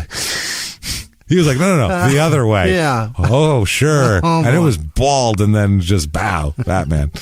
Very interesting. So, this apparently Donald Gall here met one of their friends, one of the Ericksons' friends, Andrew Thielen, who's a 17-year-old who hangs out at this house, a couple months ago when they were both undergoing chemical dependency treatment. Mm-hmm. So you meet fun people in rehab, 17-year-olds. Don't mix them with 30-year-old alcoholics. How about that? How about you mix them with other underage people? And keep that like that. They also encourage you not to intermingle so that when you get out, you don't just fucking influence each other to go back. You don't hang out with 17-year-olds and take booze to their house. That's weird. Yeah. So Gall, everybody said, Donald, he's not a nice guy, this Gall. They don't call him the bushwhacker for nothing. Put it that way. Yeah. They don't call it the bushwhacker for nothing. He's an abusive guy. He does drugs. He's known to everyone as a violent drunk. He harasses some of the kids sometimes when he's there. I don't know why they let him stay there, but he just comes in. A repairman who was there one time said he remembered a time, quote, Gall had this 17-year-old pinned down. He said he was going to kill him. So this is just there was a repairman over. Right. While that's how anything goes in this house. Right. While a stranger's in the home, a 30-year-old's going to pin a child down and threaten to murder him. So imagine when no one's there and it's 2 a.m. and everyone's been doing meth and drinking booze all night. It's a fucking quite the thing here. And Mark, the older brother, said that they would basically all get drunk all the time and that sort of shit. And apparently they get drunk a lot. The 13-year-old would argue with everybody. The 13-year-old's a pain in the ass apparently to everybody. Of course he is. This is quite the little cabal of assholes. Right, but at 13, he's not at home because he's a fucking nightmare. No. Now, if you're Tim, you have to take a step back and go, okay, I want to have my own vampire cult. Yeah. But this is quite the motley crew Not this group. of idiot. I don't think if you're going to form a cult, I don't think this is what you form it of. No. A 13-year-old with an authority problem, alcoholic 17-year-olds, a 15-year-old who's sort of into the occult, and a 30-year-old bushwhacker. I don't think this is what this isn't. Of all those people, the one I'm most frightened of is that 13-year-old. Oh, you know what I mean? You're very prescient, Jimmy. He is a frightening individual. He really is. He is, too. You will find out about that. Oh, boy. Nobody's here isn't a frightening nobody's individual. got it together. No. So March 21st, 1988 here. This night, Gall, Donald, the bushwhacker, and 17-year-old Andrew Thielen, one of their buddies that hangs out, had got into a fist fight during an argument that night at the house. Yeah. So this guy has problems fist fighting teenagers and threatening to kill them and everything like that. So Andrew Thielen, he becomes a big part of this here. He has basically started to, the last year and a half, he's just gone off the rails as a teenager, this Andrew Thielen. His parents said that it was like the last summer they found out that he was drinking and taking drugs. And so they tried to help him, and then they grounded him for a weekend in the fall. And they said, quote, he went to school one day and then didn't come home. That was his way of not being grounded. He was gone for 2 weeks, traveled around to other towns, staying in places. He stayed in some trailer park for a month. What? Just stayed in some random trailer park with somebody he knew. His mother called the trailer he stayed in, quote, a hotbed of drugs. It's very Minnesota. Hotbed of drugs. This is one that got that hot stuff on there. It's the one that got that hotbed on there. So when he returned, they put him in a 6-week program for chemical dependency. And they said he seemed to be going well for a little while. He was doing well. And then they suspected that he started using alcohol and drugs again in early 1988. And then one day in March, his father asked him about alcohol and drugs. So Andrew, they said he tossed all of his clothes in a bag and walked out and never came back. And he went to stay at the Flop House. That's where he was staying. And then he ends up fist fighting Bushwhacker that day. So they said that evening, he said all he said was he threw his shit in a bag and said, I'm going to stay with Tim. And Judith said, she said, quote, I said, okay, who is this Tim and what's going on? He told me it was 2 brothers renting an apartment. He said he wouldn't give them an address or a phone number, nothing. The mother said, quote, I was worried because he wasn't home. We asked him to keep in touch, and he did. He called every day around dinner time. So he's sort of more together with his family than most. 17 though? Yes. He's not running away from abuse is his thing. He's running to his own abuse. Yeah, he wants to be one of the Lost Boys. He wants to abuse drugs and alcohol. That's really it. I want to be a vampire, play with swords, and smoke weed and do drugs. Because when you're 17, that sounds like a hell of a way to spend the fucking day. Yeah. I mean, it's not a bad way to spend it now. That's nice. But, when you're 17, that sounds way better than listening to your parents and going to school. Yeah. It just does. So his father, Andrew's father, said he wanted to have his son committed to St. Cloud Hospital again, but Andrew promised to go back on his own. And so they said they decided to give him the chance to do it on his own in March, and he never does. He just goes to the Flop House. He also attended the area learning center because of a reading deficiency. A school counselor who worked with Andrew said that, quote, nothing here indicated that we needed to be concerned about him and our safety. When you leave home and don't have many resources, you're going to duck into any port in a storm, and he got into the wrong port. Okay. He got into the Lost Boys here. They said the school even knew about this house, because if there was truant kids, they would look for them there. Wow. You never know. Like, if this kid hasn't been around in a month, well, check the morgue and the Flop House would be the places you check. Are they allowed to do that today? Just like pop in to your house? I mean, I don't know. I'm not positive. I don't know. I guess the state can go look for a kid who's not been.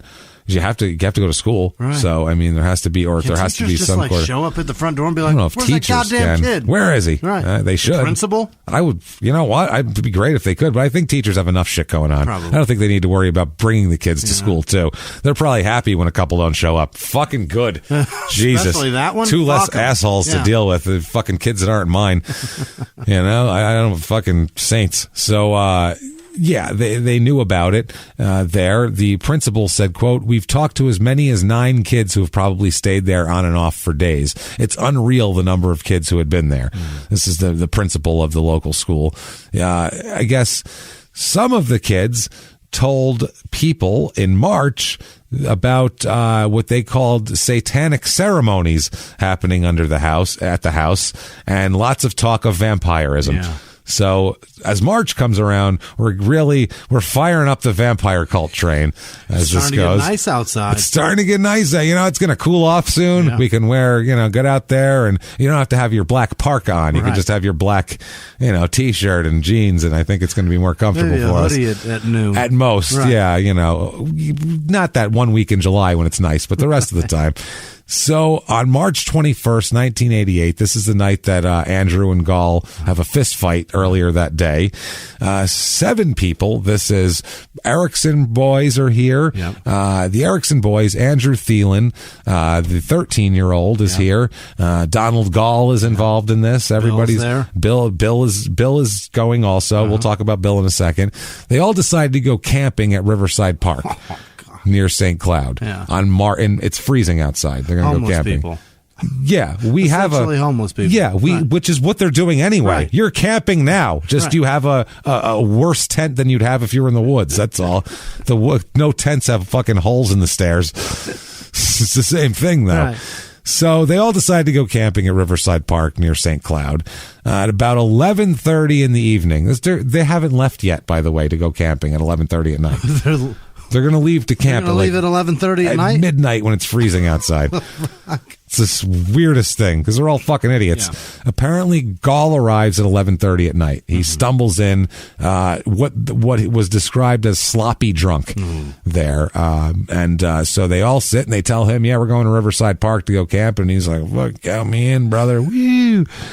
Let's do it. As well. We're camping now. Yeah, this is all right. So we're going to leave this place and camp somewhere else. All right. Going to be a kid to hit or something there. All right, it's cool.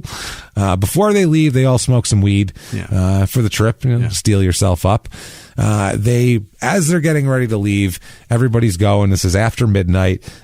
Bill Benedict decides that he doesn't want to go anymore. He decides he's going to leave, and he's still a child and he's afraid 15. of the dark. He's 15. It's 1 o'clock in the morning now. Pushing. It's freezing outside. Gall's sloppy drunk. They're all drunk. They're talking about vampires all the time. This sounds terrible. That sounds terrible. Bill's like, I'm going to go home. This is a little weird. Now, Tim brings with him for the trip. They leave at 1 o'clock in the morning. 6 of them take off. The Erickson boys, Gall, Thielen, 13-year-old, and one other take off. Okay, they're all going. Tim, he has a case of beer with him. Yeah. Some weed. Yeah. Some ephedrine also, which is over the counter, but it's a stimulant. He's got the medicine cabinet. It'll get you going. Yeah. So he's got some ephedrine, some beer, some weed, and also some hot dogs. Okay. We're going to have to eat at some point. At some point, we're going to be hungry. So this is Riverside Park, just south of St. Cloud. It's located on the Mississippi River. And this is what they say on their website. Walking distance from the nationally recognized Munsinger Clemens Gardens and directly across the river from St. Cloud State University. Riverside Park Pavilion has a long history of hosting gatherings and events large and small, including vampire cult fucking camping trips. Wintertime vampire cult teenage camping trips. Small gatherings. Small gatherings. This is what this is. So, also, one of the kids, a 15-year-old, the unidentified 15-year-old in this group, because we gave you 5 of the 6, he had with him a fixed-blade hunting knife, and they were all kind of passing the knife back and forth. Oh, damn it. It's at this point that you hear Tim start talking about, we could use this on our first victim, is what they start talking about, right? So they're all talking shit. And Tim says, well, maybe we can get our first victim tonight. Oh, boy. Let's get our cult's first victim. And Mark, his brother, thought he was fucking around. Mark said he was sarcastically like, yeah, sure, we should do that. Like, whatever, let's joke around. Mark said, though, later on, quote, it really didn't hit me at first. He was talking about something with the vampire cult. Right now. And Tim's fucking serious. And Mark's like, yeah, whatever. Because they're all different states of drunkenness and highness and, hunger for hot dogs. You know how that can be. And bloodlust. Hunger for hot dogs, needing a bushwhacking. Right. So they all have different interests. That's what it is. So they sit around for a couple hours. They make a campfire. It's near the edge of the river, which is frozen and icy. So it's near the edge. They sit, they drink beer, they smoke weed. Yeah. They do the over the counter speed. They roast hot dogs. Yeah. Which sounds delicious. It's on a campfire. It's pretty good. But it's with a fucking stick. Yeah, I don't want to. There's no bun. There's bark in it. Right. They're just jabbing a stick through a dog and putting it over the fire. Bark in it. And then they're trying to eat that off of the stick. Yeah, without eating the stick, too. With a little bit of burn on the end of that. They also talked for a couple hours. They talked about girls. Yeah. They talked about hunting. They talked about drugs. They talked about motorcycles. Yeah. They talked about jail. This is what 17-year-old boys sit around in the woods talking about. Girls, drugs, fucking around, motorcycles, dirt bikes. Oh, I don't want to go to jail, but I like drugs. I mean, all that sort of shit. At least somebody in the group said my favorite part of the Lost Boys was the dirt bikes. And then they just talked about dirt bikes for a few seconds until Tim said, we don't have money for dirt bikes. Enough of this dirt bike bullshit. What we do have is swords. Let's get a victim. God damn it. To get the dirt bikes. So imagine Gall sitting around at 30 years old listening to this teenage drivel. Right. Ugh, fucking awful. Maybe I shouldn't have punched that woman. Yeah, that's what he's thinking. He's got to be. So at about 4:30 a.m., the 15-year-old leaves because he was cold and tired. Yeah. It's 4:30 in the fucking morning in the winter in Minnesota. He doesn't have survival skills. No, he's like, I'm out of here, right? It's at this moment here, or right around here, that Gall decides he was tired too, but he just lays down near the fire. He's going to stay at the camp. He's just going to lay down by the fire for warmth. Now, Gall falls asleep by the fire. Yeah. Okay. Bushwhacker's asleep. So the remaining four of them, 13-year-old Andrew Thielen and the Erickson brothers, they go into the woods to have a conference. Vampire Cult Conference, woods now. Let's go, guys. Don't be late. Yeah. Grab the notebook. We need minutes. I'm not fucking around anymore. So the moonlight is just right. Everything is just right. So they go into the woods where Tim says, all right, here we go. Game plan. Yeah. Everybody in a circle. This is what we're going to do. Okay. Bushwhacker's asleep by the fire. We're going to kill him and drink his blood. Oh, boy. In? Everybody in? Oh, boy. Hand in the middle. They're like, pardon? Yeah. What now? They're like, no, that's, I mean, it's all fun to talk about it. And, Jason Patrick looked pretty cool on that dirt bike, but I don't really want to drink blood. So, I haven't even bleached my hair yet. Yeah, that's the thing. He said, well, tell you what we do. This is what we'll do. You guys, what you do is you don't have to do anything. I'll do the shit, but you guys go wake him up, basically, and then I'll come and kill him with the knife. So, because he saved the knife from the 15-year-old, he ended up with it. So he said, I'll kill him, but you just wake him up and he'll be like, what's going on? And then I'll just stab the shit out of him. Cool. All right, break. Let's go. This is a bad plan. Let's do it. Mark, his older brother, said, I don't want any fucking part of this. I'm not doing this. All right. I'm out. Yeah. No thanks. And he's the oldest one of the group. Yeah. I'm not doing it. It's cold. I'm tired. I'm going home. He stays. Oh, no. He stays, but he's just I'm not going to participate in any killing this guy. I'll hang out on the side over here and watch. I'm going to put a hot dog on a stick here. So, those Nathans? Yes. Those are good. So now Thielen and Tim and a 13-year-old here approach Gall. Okay. So they walk up to him. This is the three teenagers, and they're not experienced murderers or anything. Right. So this is not, going to go smooth and well, I imagine. As they approach him, Tim pulls the knife from its sheath, like he's going to, whips it out like he's going to stab him. Just as they get close to him, Gall wakes up. Yeah. And he goes, the hell's going on around here? What the fuck are you guys doing? Yeah. And they tell him, oh, no, we're just messing with the fire. Go back to sleep. It's okay. Go back to sleep. We're just messing with the fire. You can go. Don't worry about it. It's okay. And he's like, all right. And he just turns over and goes to sleep. And Tim goes back into the woods. Regroup. Everybody regroup. Let's go, guys. So literally this group of idiots retreats back into the woods to have another fucking conference about it.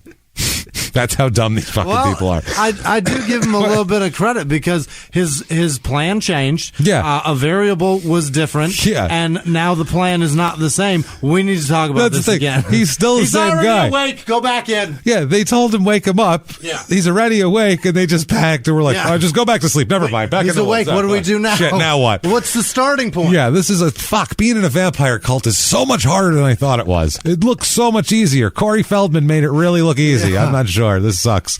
Corey Haim made it look. I think Feldman was in it too. He had to have look been, up right? that fucking movie. I gotta do it before we get tweets. Yeah, we're gonna get tweets. Corey Feldman was not in the thing. So they're back into the woods regrouping now. Let's all have a regroup here. What a fucking... We need to revise the plan, everybody. This isn't working. This time, Tim tells everybody, look, here's what we'll do, okay? Clearly, he wakes up and we're all a little freaked out by that. You know, he's a little wild, whatever. So here's what we'll do. This time, I'm going to grab a big log. Yeah. Okay? Just a big fucking stick. Yeah. Grab this big log, and we'll all walk up, and while he's sleeping, I'll fucking club him with the log. Okay? That's good. When I club him with the log, you guys jump in and start kicking him. All right?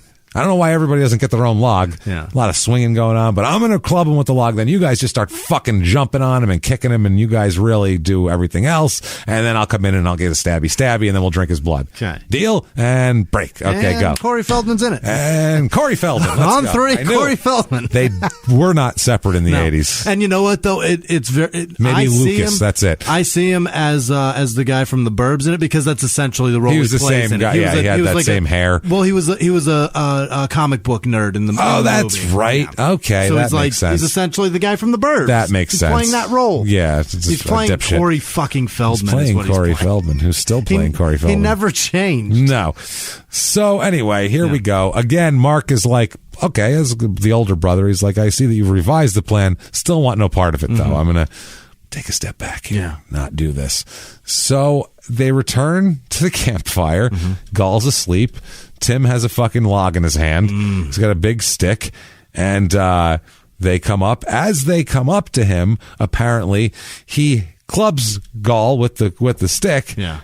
Enough to, I don't think he caught him real good, enough for Gall to wake up and jump up and be like, what the fuck's going on? Yeah. So now at this point, he's got a boy with a knife, one kid with a club. He's got a wound, and there's a bunch of people around him. Right. So he starts freaking out, Gall, and he scrambles onto a narrow strip of ice onto the river to try to get the fuck away from them. I mean, he just panicked. From a dead sleep. Yeah, that's not where you want to run. No. Oh, shit, wrong way, I would say. Into the woods is probably a better way to go about it. Seems like how it would happen to me. If you got hit in the middle of the night. Yeah, you'd wake up and run in a river. Run right into a fucking wall. Run right, at least a river, if not a wall. So, but apparently the other kids kind of got over and blocked his escape from Tim, because Tim had him trying to pin him in, basically. Yeah, they had a plan.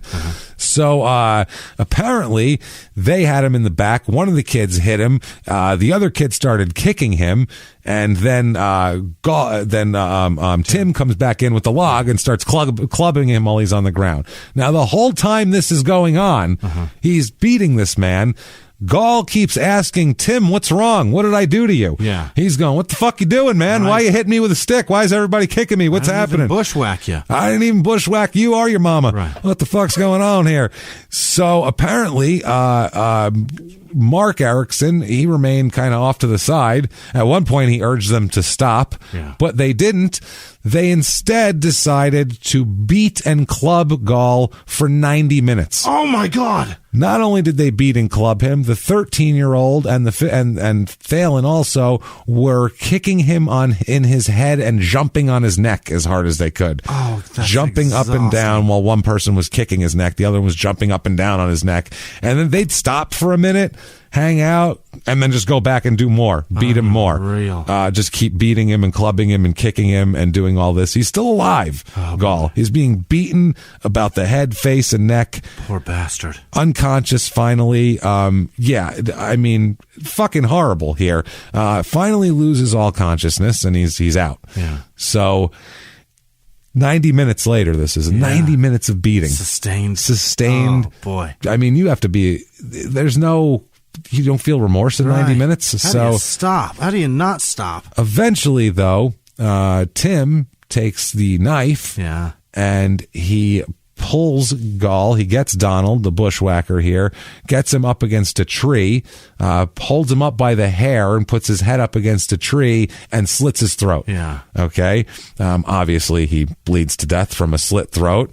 So Tim decides to get some blood in his hands and start trying to take as much of it in as he can.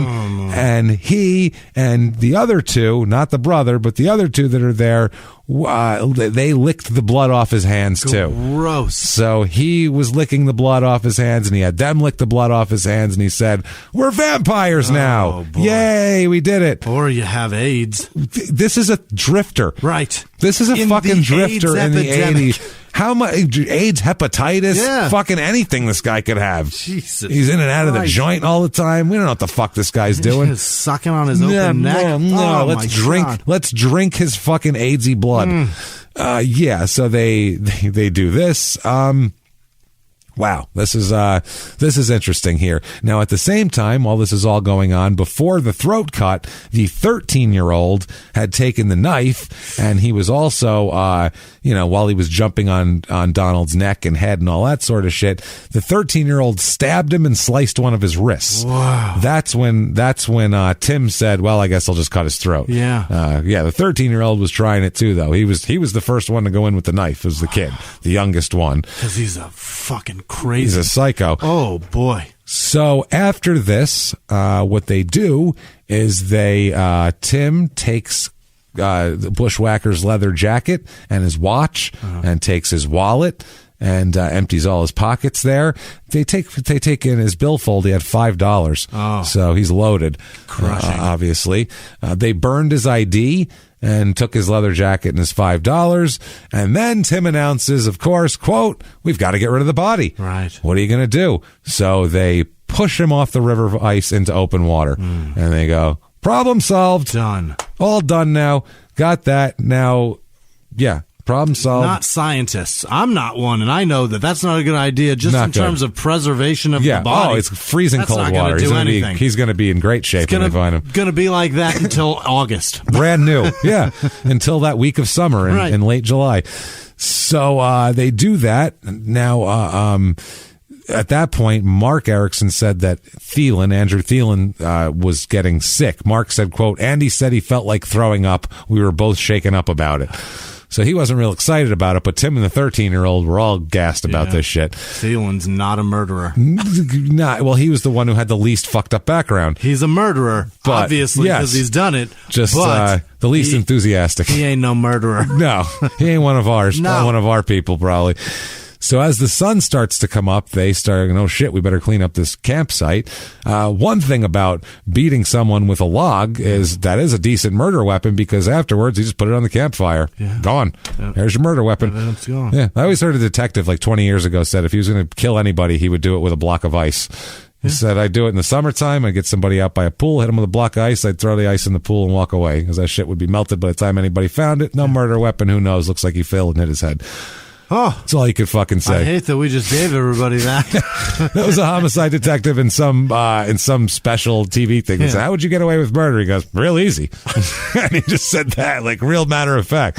"I just get him by a pool, hit him with a block eyeball." I was like, wow, he's thought about this. Yeah. I would. Or.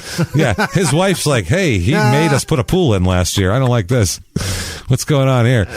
So he asked for an ice machine. Yeah, that's what he wants. You get one of those. I need a big block, though. You know? I don't want like for a glass. I need like block. I'm gonna sculpt. Yeah, is what I'm gonna do. Have you seen the beginning of Frozen? That's the shit that I want from now on. So he puts the log onto the campfire, which is smart, but there's also a knife. Yeah. Takes a different route home than when they got there to avoid detection, and they stopped at a convenience store on the way home to buy cigarettes with the $5 they stole from Gall back when you could buy cigarettes for less than $5. Right. So pretty impressive that they broke apart a pack of cigarettes to give him $5 worth of them. Yeah, no shit. Wow, that's impressive. They gave you 12 cigarettes? Excellent. So they get home. They get back to the house. Tim tells both of the young girls who were staying there, the teenage girls who were staying at the house, that he killed him.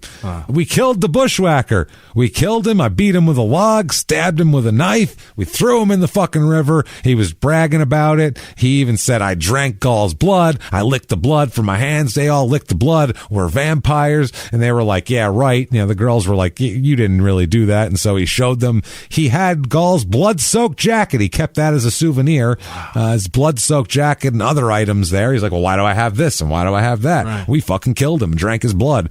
So the girls were obviously a little freaked out here. A little more impressed. Yeah. Also, Bill Benedict is there, the 15-year-old who didn't go on the trip. He was smart. He stayed behind with 2 girls. Hell yeah. It's like, so you're going to go camping in the middle of the night in the winter or stay here with girls. Right. You guys have a good time. Wait, you mean to tell me the house is going to be empty except for these 2 chicks? Bill got here. Bill got a handy that night. Yeah. Nobody else did. A double. So he, Mark Erickson, the older brother, described the murder to Bill Benedict that evening, and basically told Benedict that Gall's death was, quote, not really that big of a deal. Mm-hmm. He's like, I mean, it freaked us out. It's in the end not that big of a deal. He's just, he's the bushwhacker. Who gives a shit about him? Fuck him. That was kind of it there. So what ends up happening is March 24th, 1988, a tip leads police to search in that part of the river for Gall's body. Where does that tip come from? Well, we'll get to that in a second. But what do they find with Donald Gall? What do they do to him? They do an autopsy. They say he died from multiple stab wounds and brain injuries. He sustained 12 stab wounds to his face and deep slash wounds to his neck and left wrist. The fractures to his skull were too numerous to count. Wow. Too numerous to count. Dust skull. They made his skull into a jigsaw puzzle out of this shit.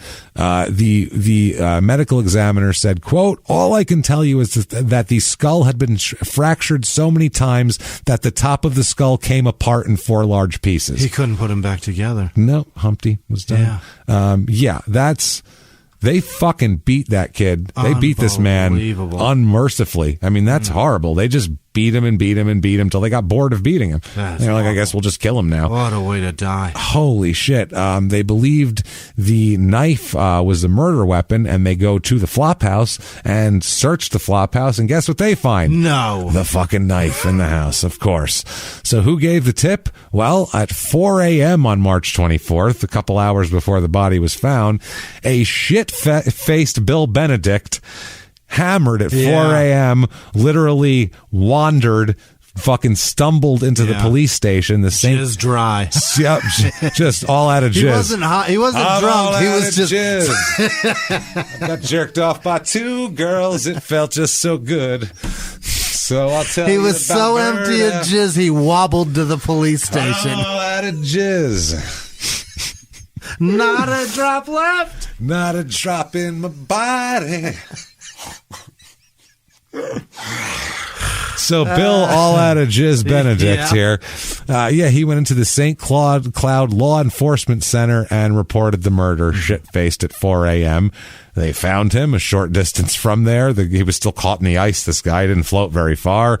Later on, they went to the house, found the knife, but they didn't find Tim there. Where they did find him was the St. Cloud bus terminal. That's where he was. Town. He was fucking getting out of there. Wow. He was taken off. They found him at the bus terminal. Too many witnesses. Too many. What have I done? What have I told everyone about this. I really bragged about the blood drinking. I really got carried away about that one. I really thought those chicks were going to respond differently to that news. I thought they were going to jerk me off like they did with Bill. Turns out their hands were still stuck together. They're not into it. Yeah, still a little sticky. So he's taken to the interrogation room there where he's advised of his rights.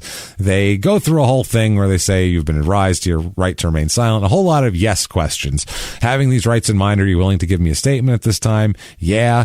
The cop says, Tim, we've been talking to you since about 12:35 this afternoon about an incident that occurred earlier in the week. At that time, I read the warning and statement of rights, and you signed it and agreed to talk to us. In your subsequent conversation, we discussed a homicide, which you admitted in your involvement. At this time, we would like you to take a written statement from you going over what we've already gone over verbally, and I would like to ask you the same questions and answers and put it on paper. And he said, no problem. And they said, do you want a lawyer here at this time before you do that? And he said, not much he can do. So keep that in mind. That's his answer. Yeah. Not much he can do about the lawyer. Okay, so that's his version of I'd like a lawyer. apparently. So he initially denied any involvement in the murder, but after they do tests to show there's blood on his jacket and blood on his boots and blood on every fucking thing he owns and his fingerprints on the knife and everything else in the fucking world that would connect him to this and 5 witnesses and everything, he started to cry. The lost boy has tears. Little Kiefer cried his eyes out. Oh, and Corey, suck it up. Confessed to the murder. Yeah. So he's not much of a vampire in the end. No. They didn't record the initial one, but then he repeated his confession to a police stenographer. Now, the sheriff makes a statement here, which is hilarious. Yeah. The sheriff's statement to the town to calm everybody down here. Quote, at least one, if not 2 of the suspects we have in custody did consume some of the victim's blood. They talked about vampirism, not as a cult, but that at least one of the individuals was very interested in or had talked about vampirism ever since watching the movie The Lost Boys. He said, quote, we don't feel this is a cult. We have found nothing that indicates any group or meetings or any literature. Like they're going to get together and put pamphlets together, these fucking idiots. We do not know, or we do know that at least 1 or 2 of the suspects from the statements we got did consume the blood at the scene. Not that much of it, but they did. I don't think the amount really matters when you're talking about consuming a stranger's blood. They put blood in their mouths. They didn't do like a drink of 40 of it. What are we talking about? They didn't have a vehicle to get the blood from the man to their mouth. That doesn't mean anything. They didn't use it as a mixer. He used the Yeah. He put his hands together and got as much as he could. Didn't have a bourbon and bushwhacker blood. So he said, quote, they could have placed an important role in the murder, but there are also indications that the victim had been mean to or pushed 2 of the suspects around a little bit, and they were unhappy about that. So they're charged. Mark is charged with interfering with the scene of a death, which is a gross misdemeanor. We'll talk about why here. It's pretty gross. Tim and Andrew and the 13-year-old are all charged with first-degree murder. In Sherburne County Court. The 13-year-old will be tried as a juvenile because in Minnesota, at least at that time, nobody could be tried as an adult if you're under 14, no matter what the circumstances are. Because, no matter what, they're not an adult. Yeah. I mean, do we just forget that English is a language when we say we're going to charge that 9-year-old as an adult? Did you hear what you said? 9-year-old as an adult. What else would you let? What other adult things would you let a 9-year-old do? Fucking nothing. Jesus Christ. So they're charged with first-degree murder. Erickson is charged in adult courts. They're going to have to do a bunch of things to see if Thielen can be charged in juvenile or whatever, or adult court. Prosecutor requests that a hearing be held to determine if Thielen should be charged as an adult. They're held under $250,000 bond here, both of them. The 13-year-old's being held at a juvenile detention center. They have to do the grand jury and all that sort of thing. Now, the crimes here carry life terms, obviously first degree murder.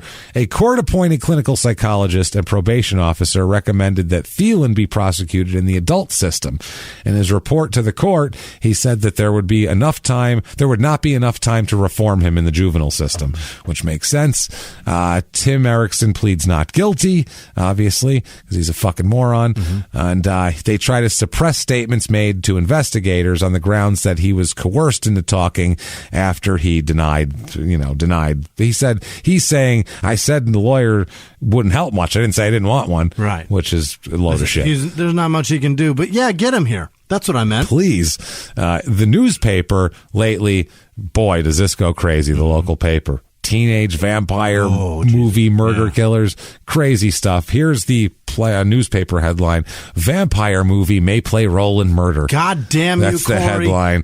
That's the headline. It says, in a scene from the movie Lost Boys, a group of young vampires watch from the trees as teenagers drink alcohol and listen to rock music around a waterfront campfire.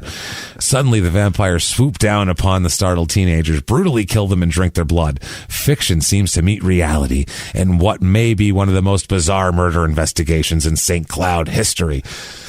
There were not many movies with them after this. Who? The Coreys? No, they did a bunch. They did a bunch of the teen ones after this? Yeah, because this was like right around this. They did License to Drive. Was before this, wasn't it? No, that was like 88. They did that Dream a Little Dream bullshit. That crap. Was that bad. Yeah, they did all that shit. They did a bunch of shit This was movies. like the unwinding, though, of them, and maybe the murder contributed.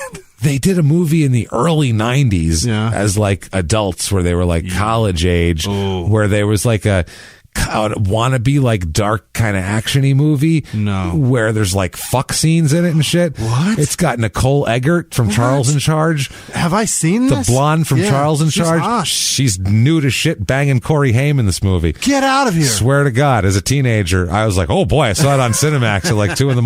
when I was like, oh my God, holy shit, this is something. I'll have to get into that. Oh my. So that was, they were in Nicole Eggert's tits. But it was like low budget. I don't think it was like, here's a bunch of No, it was her. It was her whole. Sure? It was her whole body. Was it her face too, though? Yeah, it was her whole body. She was humping away. There was no way they. She was humping away. Oh no! It was a fucking. What do you think? They're not going in for close-ups here. They're not resetting the cameras. We got a master shot and we're using it. Load it up, put your tits away, and let's go. We can only afford one camera. We got to pay Nicole an extra $100 for every 10 minutes her tits are out. That's in her contract. So let's wrap it up. Tony Danza's going to be pissed. Oh, man. He wasn't in that. That's Charles in Charge. Scott Baio. Scott Baio. Yeah.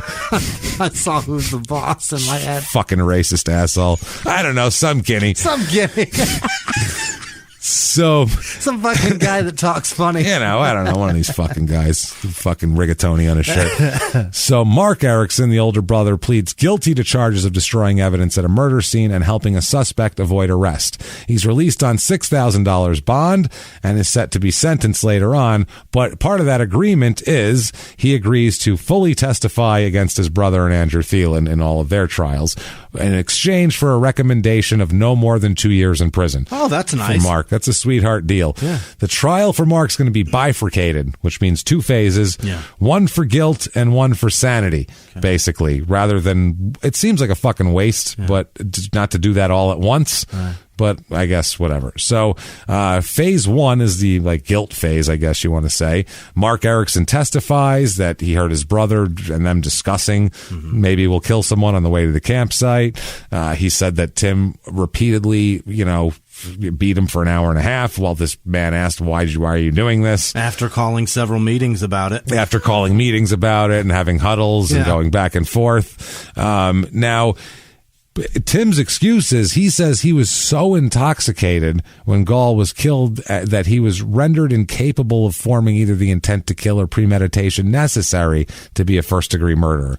He just says, can't do it. And he has a doctor come on and help him, saying that the evidence of his history of chemical abuse, that he consumed a great deal of beer and ephedrine and smoked marijuana during the day and night, and together with the evidence that his high tolerance for drugs and alcohol allows him to mask the effects of it. Like a 60-year-old alcoholic guy can be walking and talking and shit-faced, but you don't realize it because he's an alcoholic. They're saying he's gotten to that point by 17, where he's blackout drunk, but he's walking and talking like nobody knows. No, it takes a while to temper yourself to that. That's tough to do. That's about 20 years of liver hardening alcoholism before you can get to that fucking point. So they said he would have seemed normal to others, and that means that he would have been unable to premeditate murder, and he's not guilty of first degree. However, 2 of the witnesses, one of them was his own brother, said that they observed him extremely intoxicated and that they know when he's drunk. You can tell when he's drunk, and he just wasn't drunk then. They'd gotten over all the drinking they had done, basically.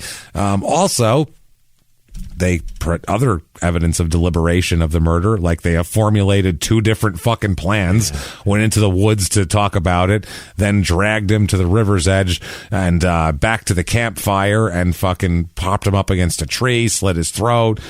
This is as first degree as it gets. Played with the blood, cleaned up the campsite, made his way home to avoid detection, robbed the guy. I mean, Jesus fucking Christ. Sucked on him. It sucked on him. Had the other kids suck on him. Jesus. Verdict comes out after, by the way, 90 minutes of deliberation. Seems too long. Interesting, right? Well, 90 minutes for 90 minutes.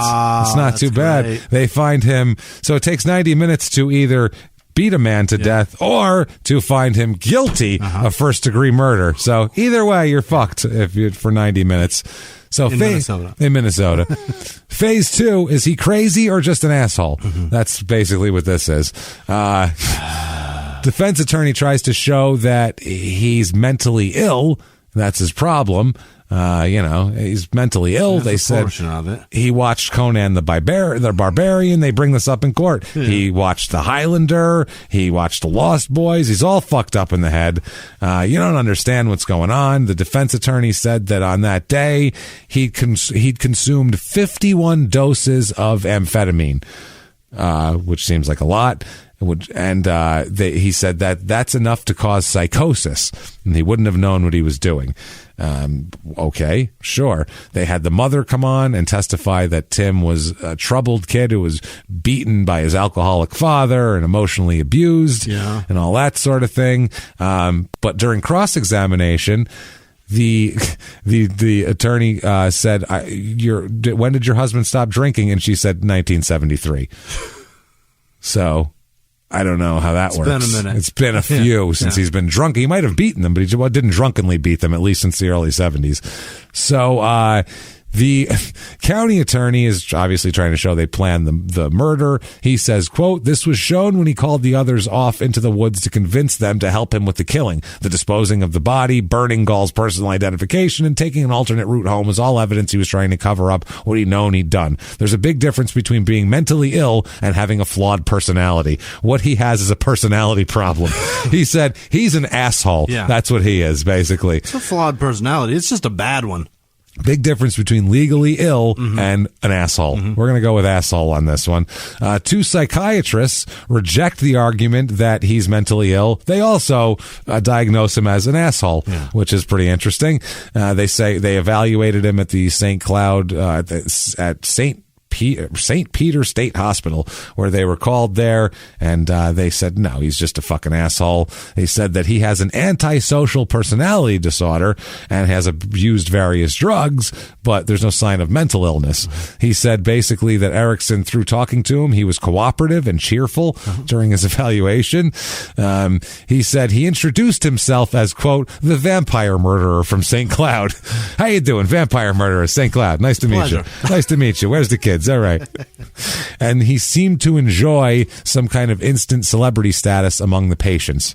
He's the crazy one. Yeah. During one discussion, however, though, Erickson expressed remorse for the killing and claimed the drugs made him do it. He said that Erickson drank beer, smoked marijuana, took 51 doses of amphetamine, blah, blah, blah. Another psychiatrist said that he has reported hearing voices since 1983.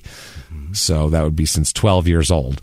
He said that, quote, the voices used to talk to me about what to do, but now they just laugh at me. That's mocking voices. I hate when that happens. I hate when that happens. Can you imagine? Tell me what to do. People in your head just made fun of you all day? Just laughed at you. Not even made fun of you. Just laughed at you. Ha ha, dipshit. Perfect. Just sat there giggling whenever you fuck up. Yeah. So they said he's not antisocial. He's just, or he's not sick. He's just antisocial. He said about 50% of convicted felons would be diagnosed as having antisocial personality disorder, which comes from growing up in an abusive household mostly. He said so that would be everybody we'd have to let out of prison. His sister and mother testified that his father beat him with a 2-foot-long rubber hose and all that shit. Psychologists testified in his defense, saying that he suffers from an organic brain disorder which results from brain damage, and that's his problem. He's got a lot of problems. Dr. William Erickson, no relation, just everyone in Minnesota is named fucking Erickson with 2 Ks, with the CK or CH. It's ERICKSON. Everybody. He said there's no evidence that he suffered any brain damage at all, and he doesn't even believe that. So, he says that the jury should excuse him because of his clinical fucking brain damage and all that sort of thing. The judge, on the other hand, says, you, sir, may fuck off. Life in prison. Yeah? Life. That's without? It. With nothing. No. Oh. He's life. He's done. Okay. Life without. Yeah. Enjoy, mister. So he's gone there. Now, the 13-year-old... He's in juvenile. Right. They treat a 13-year-old much differently, especially one influenced by older people like that. Meanwhile, he's a fucking psychopath, that kid. Yeah. His grandfather says about him, quote, he acts like it's no big deal, doesn't seem to realize the seriousness of it. He thinks he will just do a year and that's it. He tells us the guy deserved to die. He never really tells us what he did, except that he did beat up some of the kids sometimes. The kid has no fucking remorse. None. Even Tim said he felt bad for crying, and he's a fucking vampire. This kid is the most dangerous one of all of them. I'll do it again. He stabbed him in the face, the whole shit. He was having fun just stabbing and cutting, and the kid's the sickest one out of this group, I think. The other one's just an idiot. But that I can understand, too, because if a kid is 13 and he's on his own and he's thinks he can just hold his own with these lunatics. You're going to get canard. Yeah. Yeah. Little St. Cloud canard. A little badass. Absolutely. Oh, boy. It's fucking crazy. Now, Mark Erickson, he's out on bond through this whole thing because he's got a lighter sentence, as we talked about.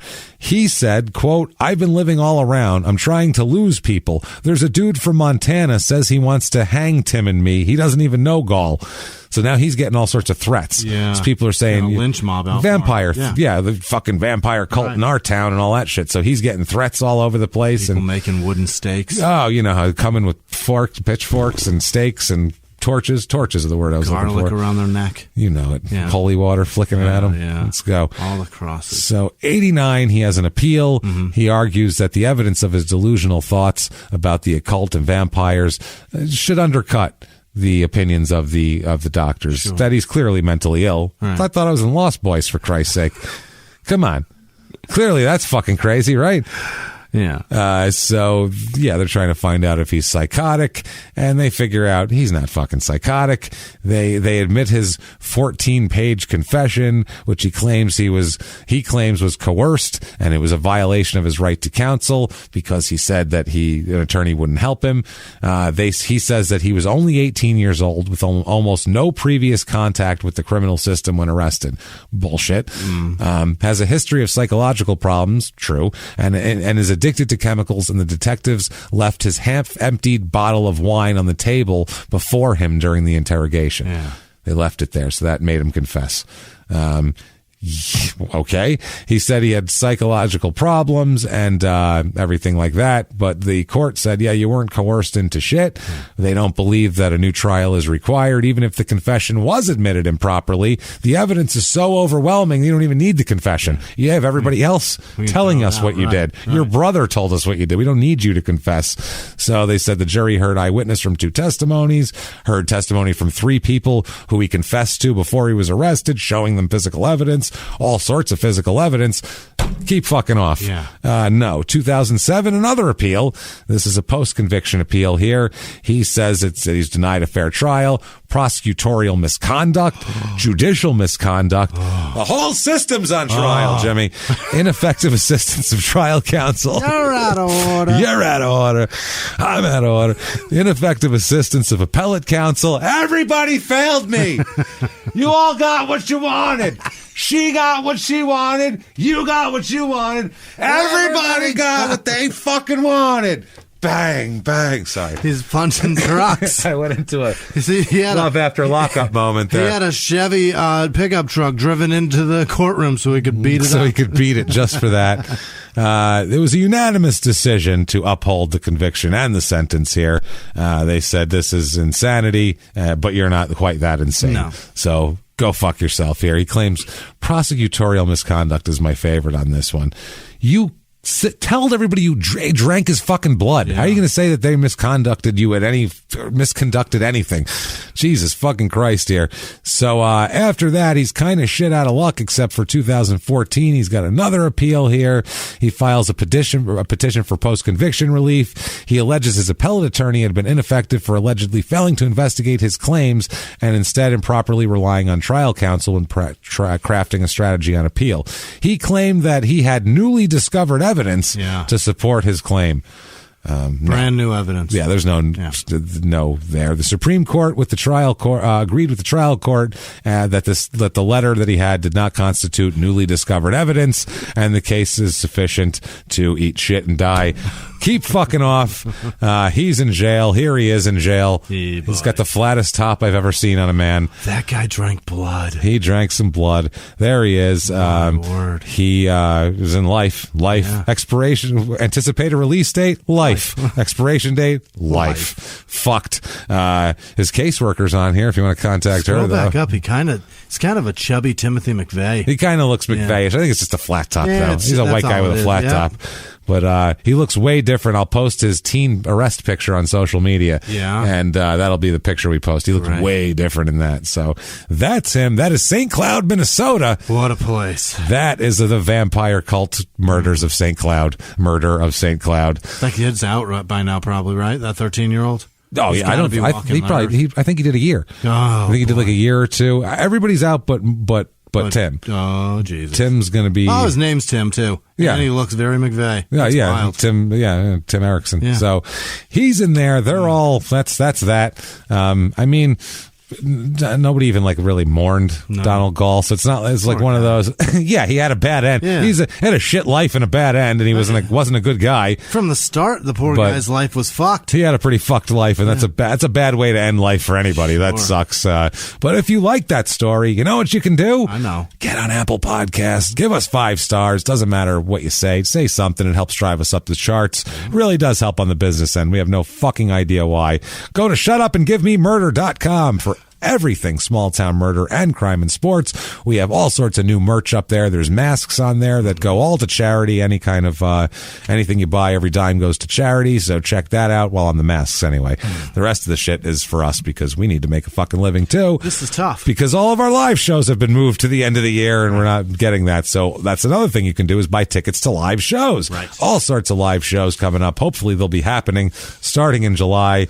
Nashville, though, that's sold out. A bunch of them are sold out. Get on the website, shutupandgivememurder.com, to find out which ones still have tickets left and where you can go see us.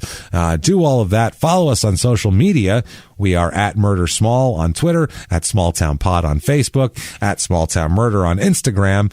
And then also, if you want to be a fucking hero, you can. If you want to be a producer, one of the people we're going to talk about in a minute. And not only that, if you want to have access to an amazing amount of bonus material, usually we've been doing like a Small Town Murder bonus every week. We've been doing a crime and sports every other week. And for the $5 and above level on Patreon, you get access to both shows, all the bonus materials.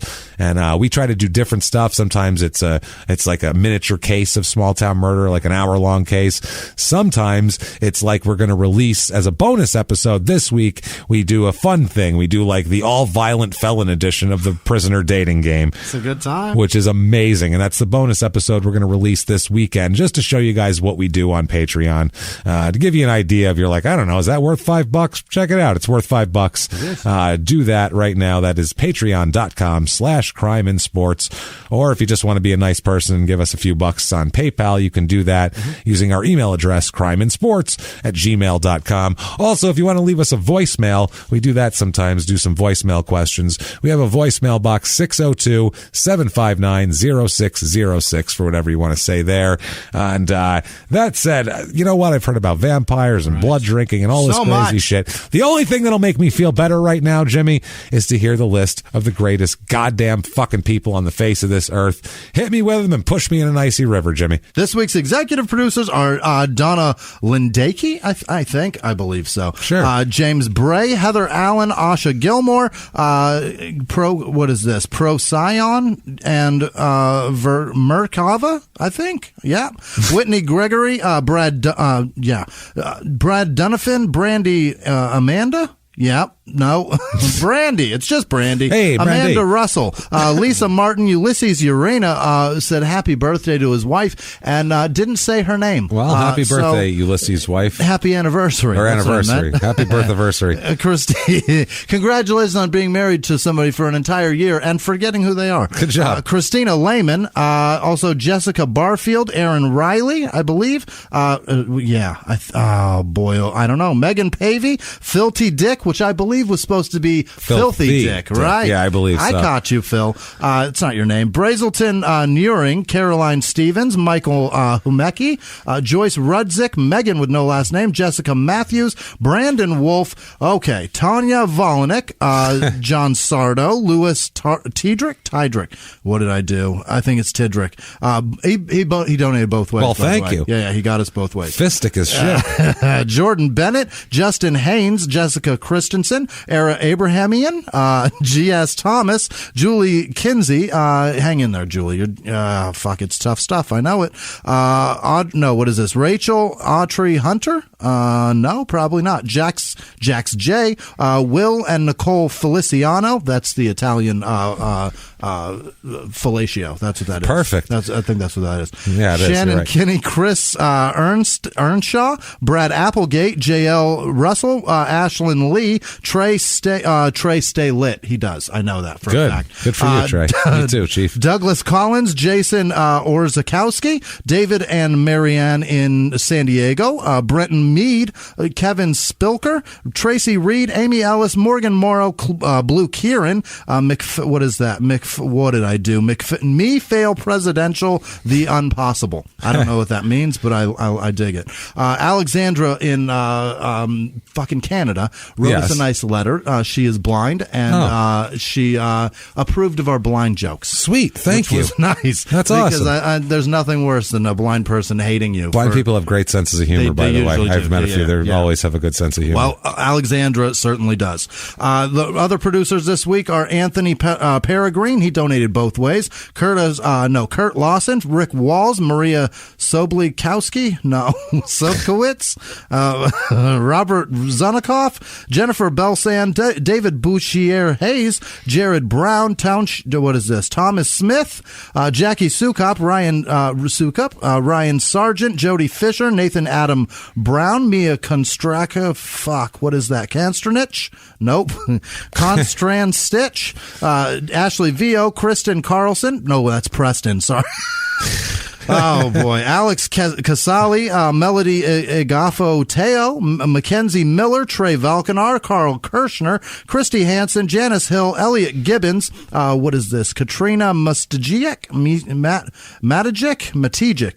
One of those has to be close to wrong. Leah Gavin. What is this? Leah Gavin. Hang in there, girl. That's what it was. Reagan Shalkley, Peyton Meadows, Rebecca Waring, Peter Ahern, James Martin, Hannah Kaleli, Stephanie Hawk, Aiden Frith, Robin Anderson, Neil Jones.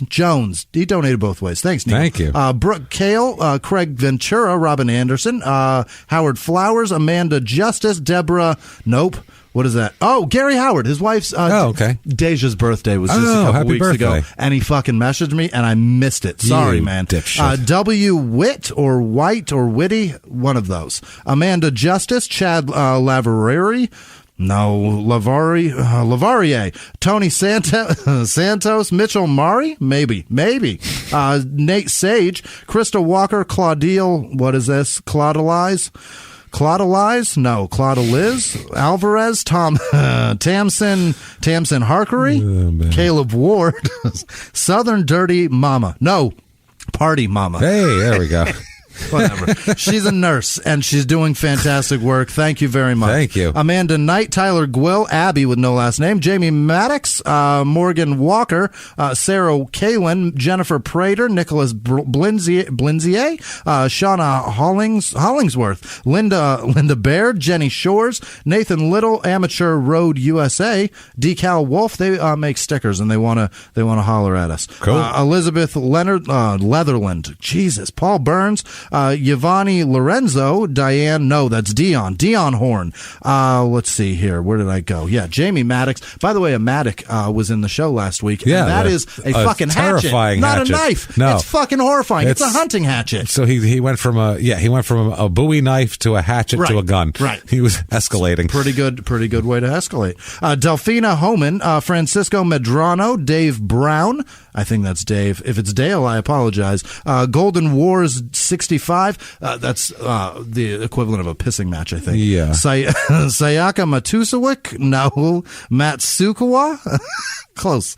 Not even close. Caitlin Kukuli? Neff Maxwell Kavanaugh, Kelsey Robbins, Ashley, no it's not, it's Allie, no it's not, what is that? I think it's Allie Quay, yep.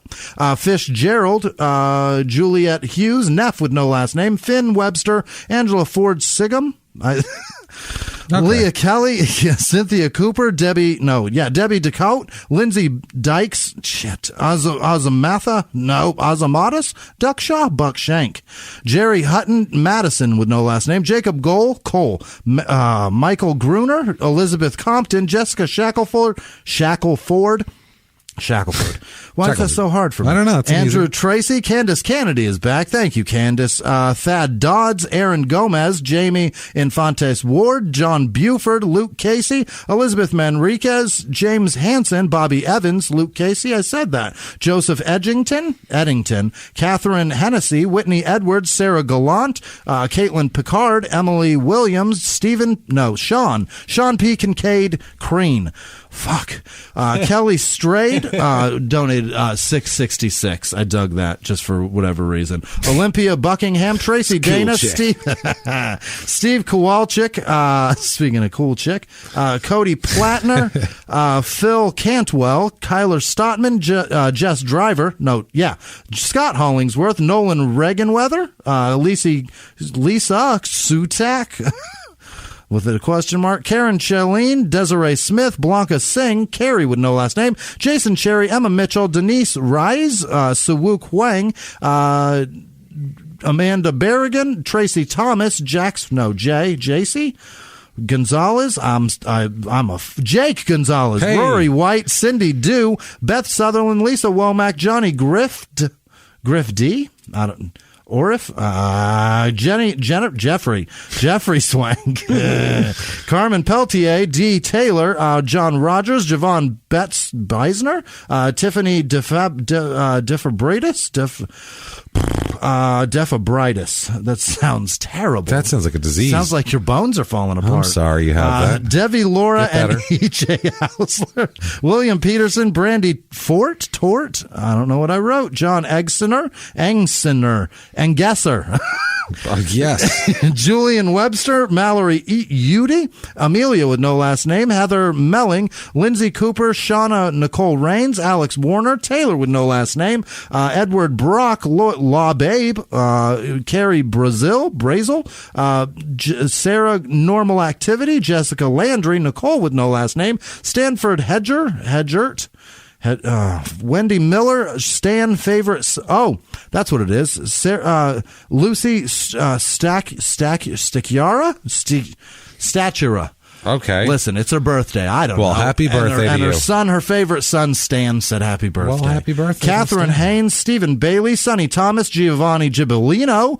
No, I didn't. That was close, but I did a nice job. Megan Fawcett, Jeff Lewis, Luke Patrick, Holly Barthlow, Jay with no last name, Shane Bartlett, Brett Yost, Jeff Rash, Dulcie Hall, Colette Marsh, Caleb Duncan, Jack Townsend, Jeremy Jennings. Yeah, that's way easier. Drew Vaughn, Mysterio Wolf, I think, Josh Bruzan, T.G. Dalton, Matt Morrison, Blake Farnsworth, Lisa DeLaughter, Jessica Dowd, Stupid Asshole. There, you happy? They tried so much. They really want to. They tried really hard, and I had to actually spell it out so that I would pronounce it right, just for them. Megan Kiley, Rachel with no last name, Laura Sainer, Jane Peterson, Emily Purdue, Hannah Budd, Devin Halpin, Michael Carnes, Emma Drury of the Drury and Fortune, obviously, Sasha Hampton, Christine Goodwin, Hunter Faulkner, Star Rodriguez Moser, Soraya, Christopher Wallen, Anthony Peregrine, Chris Grudzik, Duncan Price, Chris with no last name, Brian G, Karen Windsor, Joe Chang, Derek Kirchner, Nikki Morton, John T. Gaffney, Chris with no last name, Elise with no last name, Alan Powers, Amy Brunfield,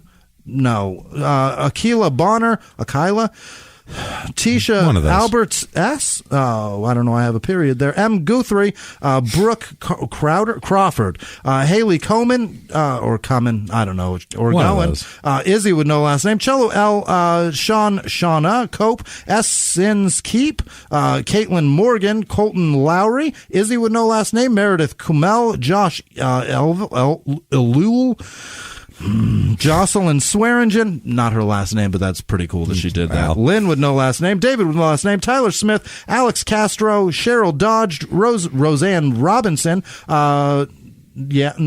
Robinson, Leslie Nelson, William with no last name. We are so close to the end. No, we're not. Raymond Saucedo, Corey Hendricks, Steve Forcell, Blair Bornston, Bradford John Moslener, Andrea Papa, Kasten Johnson, Rowan Weeks, Kyle Bailey, Ada Terrell, Kayla Tyree, TJ Brito, Jennifer Copeland, Jennifer Barretto, Deborah Larson, Mary Keenan Brown, Stacia Harmey, Brooke Henderson, Rohan Bahas, Virginia Allen, David Sabisky, Allen with no last name, Jen Phelps, Brian Dennis, Sleazy E, fucking yeah, Lainey Eagle, Lauren King, Angela with no last name, Jennifer Torres, Cheyenne Luna, Sig Alexander, Cole Fenn in Style, probably not, Mark Burrows, Susan Phillips, Kimberly Sharp, Kimberly Batone, Haley Medell, Shelby Gale, Ben Hammond, Matthew Jennings, Joshua Smith, Joshua Brown, Alyssa Lobig, Doomrock, Anthony Goldstein, Andrew Bullholtz, Nicole DuPont, Louise with no last name, Blush with no last name, William Carlucci, Deidre Fortino, Vicky Sykes, Molly Kerrigan, Christian Zweifel, Samantha Parker, Megan with no last name, Jordan with no last name, Don Richards, Joshua Peak, the RM Construction Boys, Jana Wellhouse, Javette Clark, DJ, no it's not, Dianda Putman. Colin Foster, Karen Sawyer, Shannon Weston, Cecilia Brescuia, nope, Sophia Foster, Sawyer Hunter Brown Dog, Volstead, no first name, Jennifer Kennedy, Devin Guillory, Corin with no last name, Michael Humphrey, Tyler Niemiller, Krista Eiler, Grace Mackey, Trish Murley, Sean Carlson, Kayla with no last name, Michael Conway, Garrett Goodman, Hannah Lorna Bevins, Drew Mannery, that's man boobs. There you go. Ashley with no last name, Kayla Marquardt, Gustavo Cheesetoe. Oh, I don't know what that is. I imagine it's an inside joke somewhere. Andrew Bruzano, Gemma Bowman, Mickey Doherty, Dustin Barabo, Mike Morris, Amanda Marie, Chris Reber, Courtney Withrow, Karina King, Elizabeth Daniel, Sarah Gracie, Lance Jeans, Chelsea Rebick, Lance Armstrong. No, Angstman. Lance Armstrong. Sorry. Thanks, Lance. All that ball money. Some of that cancer money. Yeah. Gotta Alcars? Gotta Alcares? No. Stacy Hardy, Amber James, Tamela Smith, Tamela? Matt Stein, McDestroyer, what is that? 7123, in case you thought it was 7122. Nola Litwins of Riza with no last name, Amelia Rupnick, Jessica with no last name, LaDonna Little Elk, Meredith Rogers, Kyle Waters, Megan de Blasio, Emily Eld, Katie Landy, what is this? Tater Nuts, Vanessa Hancock, Kyle Bowder, Kate Langwagner, Mike J11, not MKE J11, not the 10 one. Gotcha. Ted Foster, Chelsea Taylor, Casey Ferran, gotcha. Alyssa Eggleston, Okajawan, no, Oakwane, KJ, Dylan Leahy, Amos DeJarnis, shit, what am I doing? Austin Walsh, Lori Piat, Bobby Stromer, Paula Strauss, Trevor Atkins, Will Bronig, Casper with no last name, Haley Salo, J-Bone 83, Nancy Minister, Hannah Carpenter, Hannah Carpenter, Haley Silent, I said that, Christy with no last name, Will Brown, I said that, Megan Booth, or both, Jennifer Edwards, R.J. Morgan, Aaron Hedges, Jordan Seward, Mark Anderson, Carter Hearn, Janelle Kaiser, Nick Mahmood, Ben with no last name, Heather Toot, Savannah Barford, Angie Lynn Sands, Zane Brown, Pat Adams, Katie Kavanaugh, Jamie Stott, Madison Spencer, Will McGowan, Rosa Garcia Areola. Oh, Jesus. That's real. That's the real thing. All right, then. Krista Eiler, Jamie Petrizino. No, hey. Petrizzo. Close Jane Petrizzo. Fuck. I'm sorry, Jane. I'm an idiot. Robin Biscup Rule, Bryce Metzger, Rina Ferlate, Kyle Moore, Bill Pace, Chrissy Taylor, Olivia Lau, Kyle Moore, Hannah Cubatus, Jason Cumby, Betsy with no last name, Kara Joseph. Now we're getting close. See what I'm doing here we go. Home stretch. Meredith Schumacher, what is that? Myth Cool, Joseph Lopez, Terry Irvin, Janet with no last name, Scott McCormick, Lori Farney, Adrian with no last name, Jennifer Loss, Daniel Ballou, Ashton Starr, Olivia Tower, Adam Lynn, what is that? Tate Aarons, Allison McGlynn, Jennifer Turner, Marcelino Felipe, Scott Botello, Roe, Broden, that's no last name, Braden Matthews, Megs Goodwin, Megs, Fiona Crisp, Skylar Rexwinkle, I think, John Schiffer, Crystal Stout, Rebecca Pig, Dwayne Tucker, Ross Timbrook, Jessica Andrews, Derek Shaw, Kristen with no last name, Petrionia, what is that? Who are you asking? Patreon Android. What? I don't know what I'm doing. I'm sorry. They know who they are. They tried to be clever, and I fucked it up. Kristen with no last name. Mike with no last name. Matt Neal, Jesse Mayfair. Danielle Dunmeyer, Jeff Hammock, Jordan Folkstad, Sam and Cade, Mackenzie, Ann Lund. I don't know how many names that was. Amanda, what is this? Jack Revens, Amanda Plackholm, Jordan Folkstad, Mr. Meeky, Jalen Bates, Diffin. Jalen Bates Diffin and Jennifer Tennyson. Amber with no last name. Nikki Gorey, Emily Adams, Paul Jongma, Christopher Weber, Michael O'Gear, Jamie Ellsworth, Gracie Hagan, Rosemary Lockwell or Cockwell, Steve. I think it is Steve Cockamies. It's a language. Anyone whose name's doesn't have cock in it coming up. It's all cocks from now on. Matilda Cock Carter. Valesia Cock Gaines, Ty Cock Skiba, Jordan Cock Knapp, Aid Cock Matthews, Antonio Cock Carey, Kaylee. That's a nice name. It's pretty rolls off the tongue. Khalil Kelly, Asha Marie, Jen Myers, Brittany Robeson, Mindy Susan Carlos, Shannon Ruger, Elijah Personette, Margot Jackson, Zach Hall, Kimberly Hawley, Nicole Francis, Allison Menz, Mike Collier, Amanda Portala, Michelle Bauer, Regina Caldert, Bradley McDougall, Allison Baruth, Tessa Goodman, or Godman, Shelby Strube, Gabriel Rowland, Arthur Deaton, Brad Struber, Linda Johns, Thomas King, Jamie Larson, Joe Byerly, Brandon Culberson, Justin Haynes, Micaiah King, Warren Pierce, Tom with no last name, Jacqueline Van Grudel, Neil Laugh, what is that? Neil Loaf, Corey Seiler, Caitlin McGarry, Carrie Bendel, Joseph Nelms, it's MKB, Jenny Lee, Ann Bradley, Tabitha Ripley, Marissa McLaughlin, Donovan Davis, Tim Berger, Corey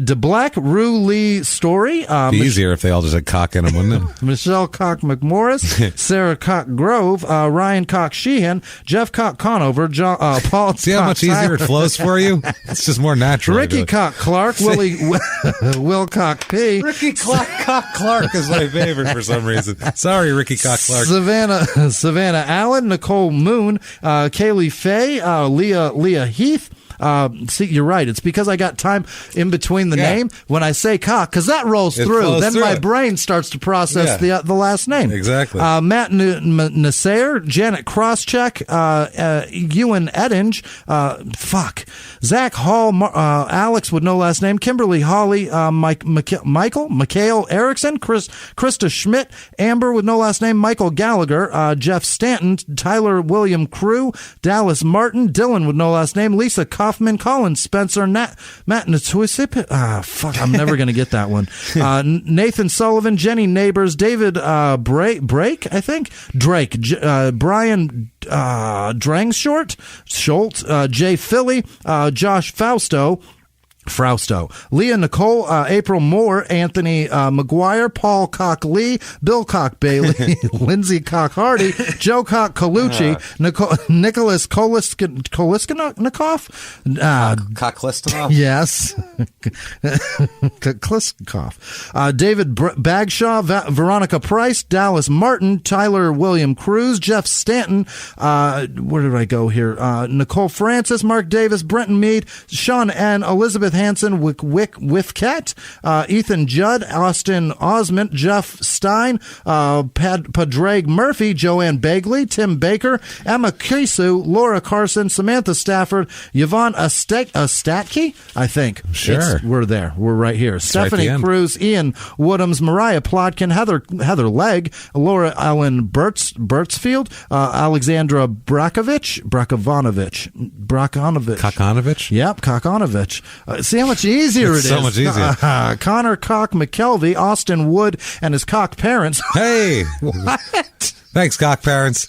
We appreciate that. You guys are amazing. Will Nagel, Laura Ellen Brutsfield, Tamer Chalker, Jacob DeSaro, Efren Dominguez, Zoe Cock Cahill, DeAndre Cock Brinson, Cabrina Cock Bethany, Jason Hippich, Benjamin Fleming, Gregory Thomas, Marijuana. Oh, I see what you did there. Jill Fry, Scott Denon, Chris with no last name, Catachino. I see what you did. Lex Leary, Eric Weinhold, Taylor M, Chris Orr, Peter Cock, Cass, Kristen Cock, Zisk, Lindsay Cock Newton, Kelsey Cock Taylor, and Peyton Cock Donaldson. You guys are fucking incredible. Thank you. Thank you, everybody, so much for everything that you do for us. It's overwhelming. And we are going to keep hustling and putting out as much as we can, and we're going to keep those bonus episodes churning.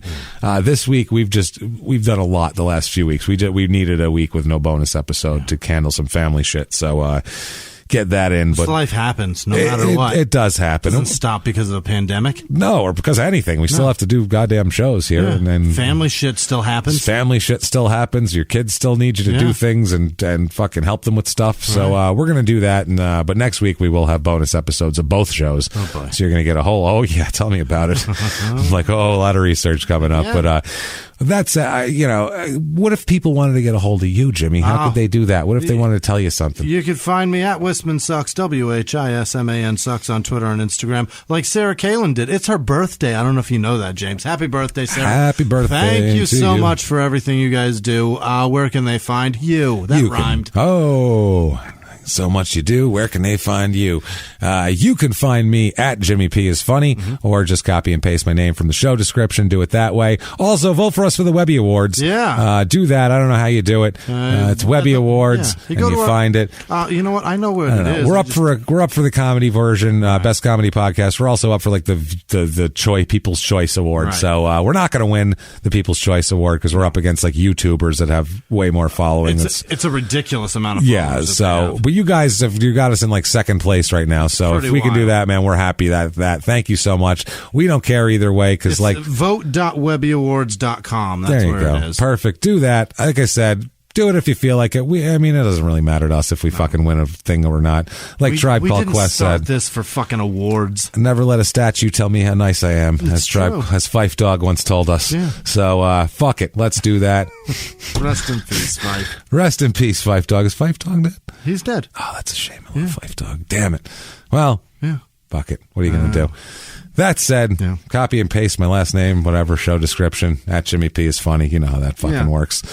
Whatever. Until next week, everybody. It's been our pleasure. Bye.